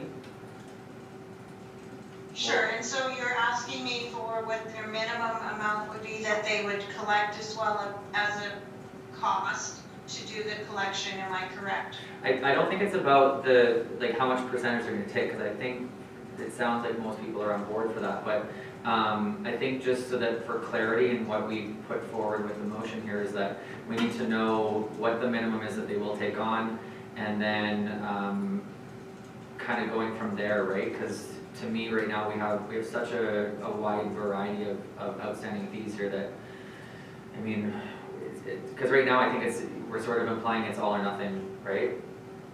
Go ahead. I really don't want to belabor this a whole big bunch more, but what I'm looking at now that Colin's brought this to our attention, honestly, Pat, you're probably looking at what should I write off, or should I write the whole thing off? I look at this, a lot of it's interest. So would it make sense, and I'm throwing this on the floor, would it make sense for us to turn around and say, you know what, go after anything over $200? Because I mean, why would a guy get away with, he didn't pay his water bill, there's $1,500 here. There's, you know, some of this is obviously interest. We're gonna write the interest off, you're not gonna collect it. Something along that line, Pat, is that what you're looking for, or are you looking at just lumping this all into one? Yeah, no, that's what I'm looking for, Counselor, is something like that. And I don't believe that, I believe in the earlier days of COVID that you, as a council, no, sorry, the previous council would have eliminated interest off of all the utility accounts, but I don't know the exact date that happened. Jordan, am I right? That's correct. I'm gonna put a motion on the floor that we authorize the administration to negotiate with the collector to come up with a plan as to what they able to achieve, and if we also move forward to close the gap and come up with a tenant, landlord-tenant agreement in place so we don't end up in this situation It's again. almost 2 weeks. Yeah, I think we have to do Take any one, or? I think we can only go. I mean, on Sorry, point order here, Joe has the right to make any motion he would like. Okay. If we have a seconder, we can have a motion to split that motion and then vote on each one separately. Okay. All right, sorry, did I cut you off, Joe? Or was that? No, that's fine, if you want to split it up, that's fine. No, that's good, we'll go with that. Two trains of thought there, so. Okay. So I will second Joe's motion. Okay, is there any further discussion or question? I will make a Sorry, motion can I- to split the motion. Sorry, Jordan, first, can you just repeat that, and then Abby, I'll come to you. I will make a motion to split the motion of Joe's between the items of referring this to administration or tabling this to the next meeting with instructions for administration to bring back options for debt or for collections agencies, and the second point being the drafting of a new water services agreement for landlords. Abby, did you have a question? Sorry, I got some spotty sound there for a minute, so I was just wanting the whatever's on the table to be stated once more. Okay, did you hear what Jordan said with the split there? Yes. Yeah, okay, awesome. Any further questions or discussion? There needs to be a seconder. Oh, sorry, thank you. Is there a seconder to Jordan's motion? I'll second. Okay. Any further discussion or question? Okay, we'll call a question. All in favor say aye. Aye. All opposed Aye. say nay. And does that cover both? Sorry.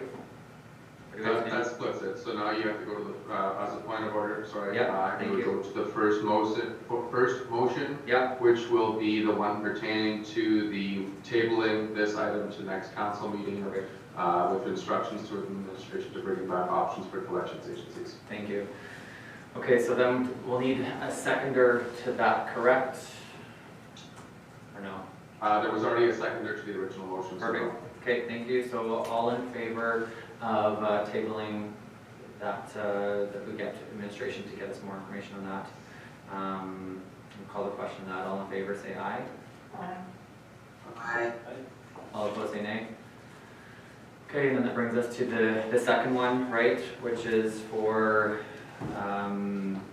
getting a, sorry, say that again? The drafting of the water service. Yeah, drafting of the new service agreement. So all in favor for that say aye. All opposed say nay. Aye. Okay, motion's carried. Okay, we're moving on to 11.6, which is the Parks 20-year master plan issue report presented by Ms. Logan. Evening. Very much similar to the recreation feasibility plan that we had. We did an RFP for the Parks, Trails, Parks, Open Space and Trails 20-year master plan. So we sent that out. It was due the same time as the feasibility study. For the Uniplex, we received 10 proposals by the deadline, and we put it into our bid evaluation calculator, which was similar to the RFP for the feasibility study. The numbers were, the maximum points assigned were based on what was put into the feasibility study, or into the RFP, sorry. And the RC Strategies bidder number 8 came out as on top of the winner with a points of 90.28 points, so they were the highest. I did speak to them in regards to the Uniplex feasibility study when we had talked about community engagement and the 3 communities engaging with them, and this would also be a huge part in that. So it is the same company, so it definitely would benefit there. Some of the reasons why they did score lots of points is because they recently completed the Battleford's Joint Parks and Recreation Master Plan. So if you're familiar with the Battleford's area, there is the town of Battleford and the city of North Battleford. And they had a joint plan together, and they used, this company did that community engagement, and they had raving reviews from all the people that they worked with there, so. All the financial implications are listed there. The prices, our budget that we did set for it was $50,000. So my recommendation to council tonight is that council approve the proposal as submitted by RC Strategies. Proposal for parks, open spaces and trails master plan at a total upset cost not to exceed $49,271, which includes all consulting fees, disbursements, and applicable taxes. I so move very enthusiastically. I'll second that motion. Okay. Any questions or further discussions?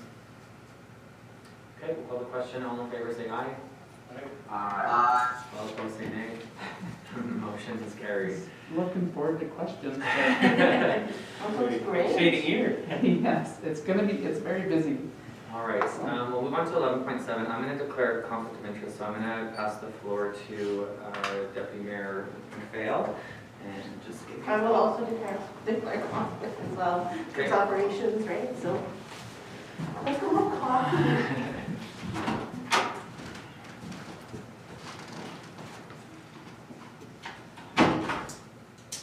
All right, so we're moving on to item 11.6, the Melhaven Uniplex closure date. I believe this is something that you'll be presenting on the 20th, so I'll pass the floor to you. Thank you, Jordan. So we've never actually presented to council as far as our closure date has gone. We've always followed the timeline of the Larange Ice Wolves, as well as our local minor hockey association and our local figure skating club. So this year, COVID obviously put us into a different situation, and right now, actually in the whole year of 2021, we have been operating at minimal usage. The most people we can have on the ice for minor hockey or figure skating is 8 people at a time. And minor hockey and figure skating have been using it. The Ice Wolves unfortunately have not been able to go on due to the government regulations. I have spoken to the figure skating club, minor hockey, and to our local SJHL team. When I did this report, it was last week, on Monday morning, the president of our local SJHL team did call me and let me know that they will not be skating this for the rest of this season. And they don't need any ice. So I spoke to our figure skating club. They said they're wrapping everything up this week because we weren't sure when we were going to have the ice taken out. If we keep the ice in, they will continue to use it. And same with the minor hockey as well. However, there's some teams that have decided to end their season already, and they're in the same situation.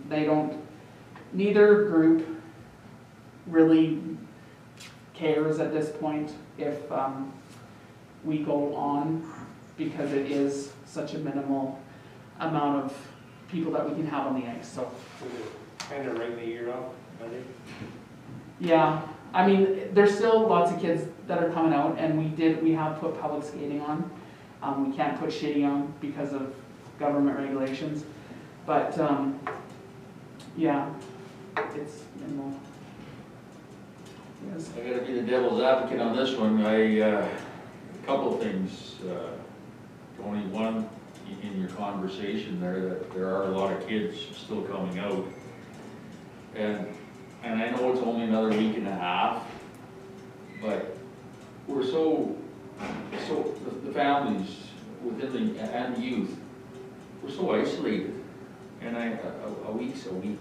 And I guess what I'd probably maybe ask the question of what expense is it going to cost us to carry that ice through to the 9th of March, because you've expressed right here that typically that's when you pull it out.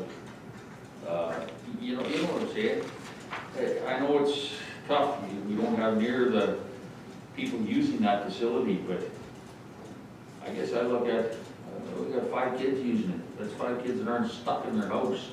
That's 5 kids that aren't, you know, it's a tough call. And again, furthermore, are we looking at employee layoffs? You know, if we're closing the barn up early, we need all the help on you know, because it's kind of hard to justify the help if the barn's closed, but if we can keep it open to keep our youth doing something, you know, it's kind of what I'd like to put on the floor here. So. Just in response to one of the questions that you had about the financial implications, if you do see in the issue report, I did work with HMC to figure out what the cost is to operate the hockey arena per operating hour, and that amount is $124.02 per hour. That's including the staff, or is that just the facility because it's so old, dilapidated, ready to crash? No, that's everything in general. That's the staff, that's the utilities and lights and material, all that kind of stuff that So on a we use. daily basis, what would the time factor be per day? So say we did stay open until March 9th, what would the cost be? Well, we'd have to do the math on that. Sorry, what was that figure again? Just No, I said if you figure out roughly how It's many in your hours a issue day report we there. open. 104? It's in your issue report. Oh, it is? Yeah, under the financial implications. Just on a quick point of order here, I have seen that Councilor Bouchard's had her hand up for a while. I'll pass the floor to her for comments. Thanks. Actually, you picked up on the thread of what I was going to ask about. When it comes to the staff, does this have implications for staff having reduced hours, or can you deploy that staff elsewhere to prepare for spring and summer? We can definitely, normally I'm just gonna back it up just a little bit. When our local SJHL team does not make playoffs, we're typically taking the ice out mid-March. So when we do that, it leaves us with time to take the ice out, clean the facility, and then we have a lot of work to do inside the building. We take the boards apart to make sure that there's not rotting.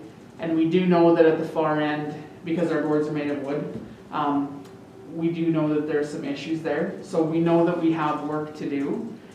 It's gonna kind of depend on the weather. As soon as it's nice enough to be outside, we're outside picking garbage and doing community cleanup. So I have thought about staffing, and I think we would delay hiring our seasonal summer worker position by about a month. But other than that, I don't anticipate us not having enough to do. And if we do have lack of duties to do, we can also work in other departments such as Public Works. And just a quick follow-up to that, is the outdoor rink being maintained still? That's correct, yeah. Okay. Thank you.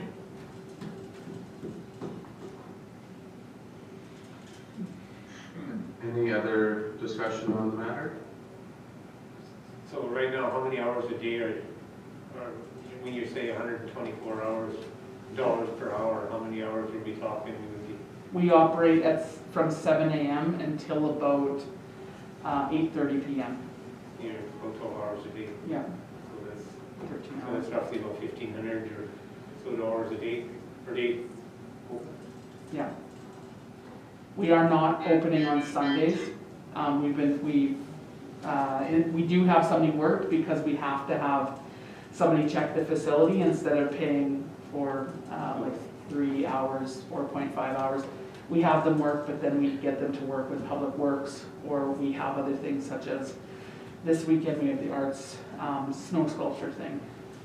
So, So as opposed to the 27th, we were talking 8 additional days, but then we're talking $12,000 of cost.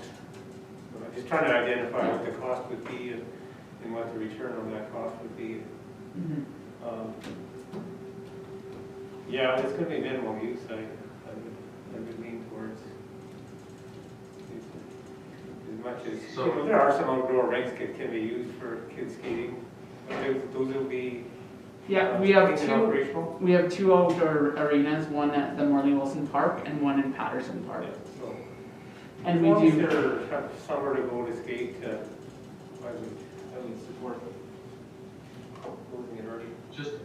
Just as I guess a point of interest, Tony, is there any plans for this summer, seeing as, you know, we're looking at another kind of isolated summer and maybe looking at increasing some recreation within the town operations? Do you know, would this provide an opportunity to increase some services that we could have on like an indoor, you know, roller rink or something along those sorts, you know, go from public skating to public rollerblading or something of the sort like that? I think that would be a bit of a budgetary item that should be addressed. And when we take the ice out, we start working in that arena as well. So we always, in non-COVID years, we always have to work around all of our rentals that we have in the summertime, everything from weddings to graduations. So that's why as soon as we take the ice out, we're immediately ripping the puck board off and the boards in the arena. So, because we can't have people in that facility while we're doing that work, just for safety purposes. Okay. I see Ryan, your video just came back on. Did you want to add anything to the conversation here? No, thank you. Okay. Seeing as I'm the chair, I can't make a motion. Is there anybody that's willing to make a motion on this matter? I'll make a motion that we shut early.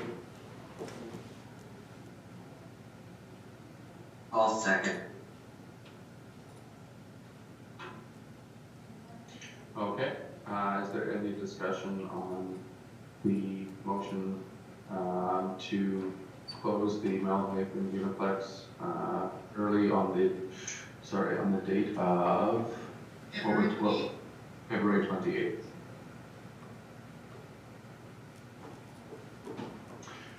Hearing none, I will call the question. Seeing as I am on video here, if I can see a raising of hands, then that would be easier for me. So all those in favor of closing the rink early, please raise your hand now. All opposed? I call it carried.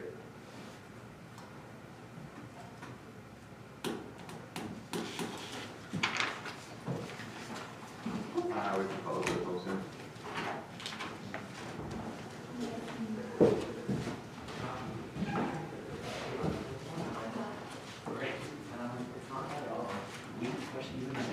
Yeah. But yeah, we'll Okay, let's talk to my manager, it's awesome.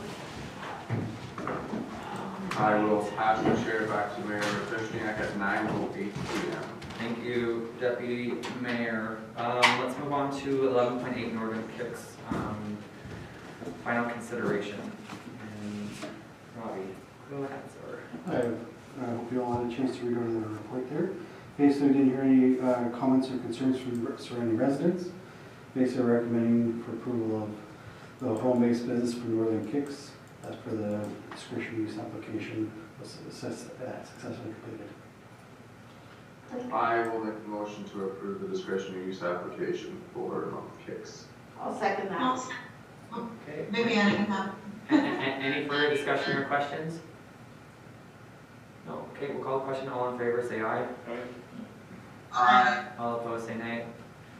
Okay, motion is carried. Okay, that was great. Thank you, Robbie. Appreciate that. Take the rest of the hour. Thanks, Robin. Thanks. See you. Okay. I'll make a motion to go on. Just before we have Oh, that's the last minute addition to that agenda that was approved for the Suma Shore Voting delegate, appointing Stephen Brown. So I will I withdraw my motion to go in camera. thank you, Jordan. So this, I'll just speak a little bit about this and then we can talk about it on the table really quick, because I don't want to spend too much time on this. This was brought forward from Stephen Brown, who, before this was brought in, I wasn't even aware of it, but he felt that it was a really good opportunity for us in the north to have a bit of a voice down in Regina. It's something that he's very passionate about, and he sort of offered it to any of our council members that wanted to be nominated first, and then if no one was interested, then he really wanted to take part in it. There wasn't any other objections to it until this afternoon, and Joe, if you'd like to speak and just kind of share your hesitation with it, and then if there's any other questions or concerns, then we can kind of go from there. So Joe, go ahead. Well, I guess I spent time on the board. I know what type of discussion. It's high level stuff. It's investing, really do their investment. There's a variety of things, but it's quite dominated by the SUMA board, and for us to think that we're going to make an impact on policy or anything like that, it's maybe a bit of information gathering. But I just, given that Steve is coming here, he's going to have his plate full. I'm not sure if I'm in favor of him being distracted away from that. I don't know how much time it would involve, whether there's, just quarterly meetings or whether there's, some research and stuff. When you sit on the board, there's always other things that you get involved with as well. So that's just my opinion. I mean, it's up to the rest of the council to see. But this is how I feel. Yeah, for sure. No, I wanted you to express that to everyone at the table here. Does anyone else have, sorry, Abby, go ahead. He's thinking. Jordan was first. Oh, sorry, Jordan, go ahead. I don't care. I was gonna say, in the matter of the SUMA Assure, I think this is something that, Stephen Brown, his qualifications were uniquely tailored to. It's with a high financial background when we're talking about the high level discussions on where to invest and, how SUMA Assure directly relates to our liability insurances and our group benefits that we have through SUMA. I think having his expertise at the table, as well as having some unique northern issues that we might have brought to the table and how they can maybe expand some services, might be a unique opportunity for the town of Orange. And I think that, it would be important, I think, as an organization also to try and support our staff, whether they are senior or not, in their endeavors. And I think if this is something that he's passionate about, I have no problem supporting our new newly appointed CAO to the SUMA Assure board. So I will make the motion to support the nomination of Stephen Brown to the SUMA Assure board. So I'll get a second to that, and then I'll come to you, Abby. Is there a second to that motion?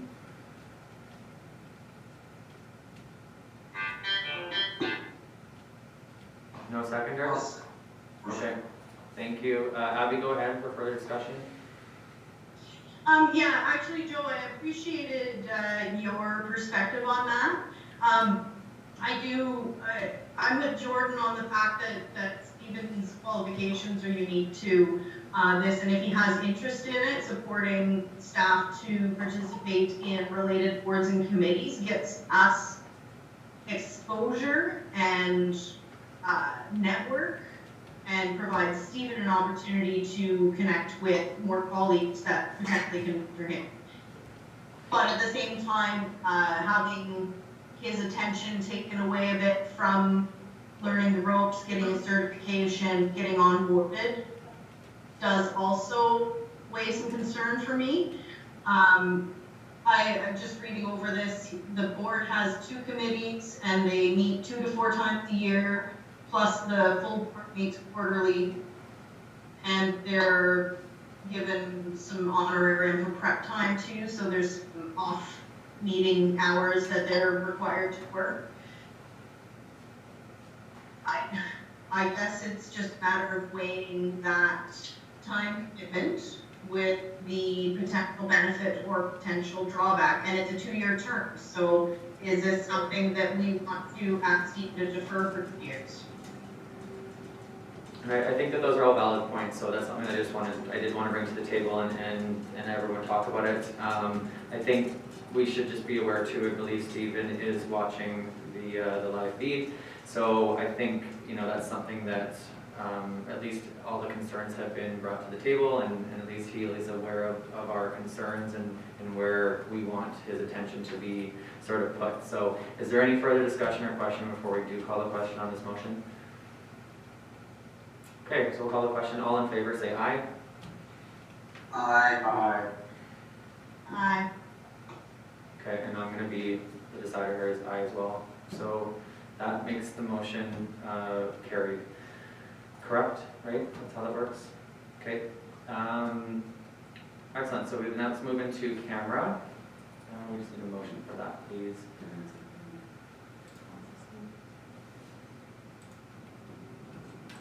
I will. Do you want to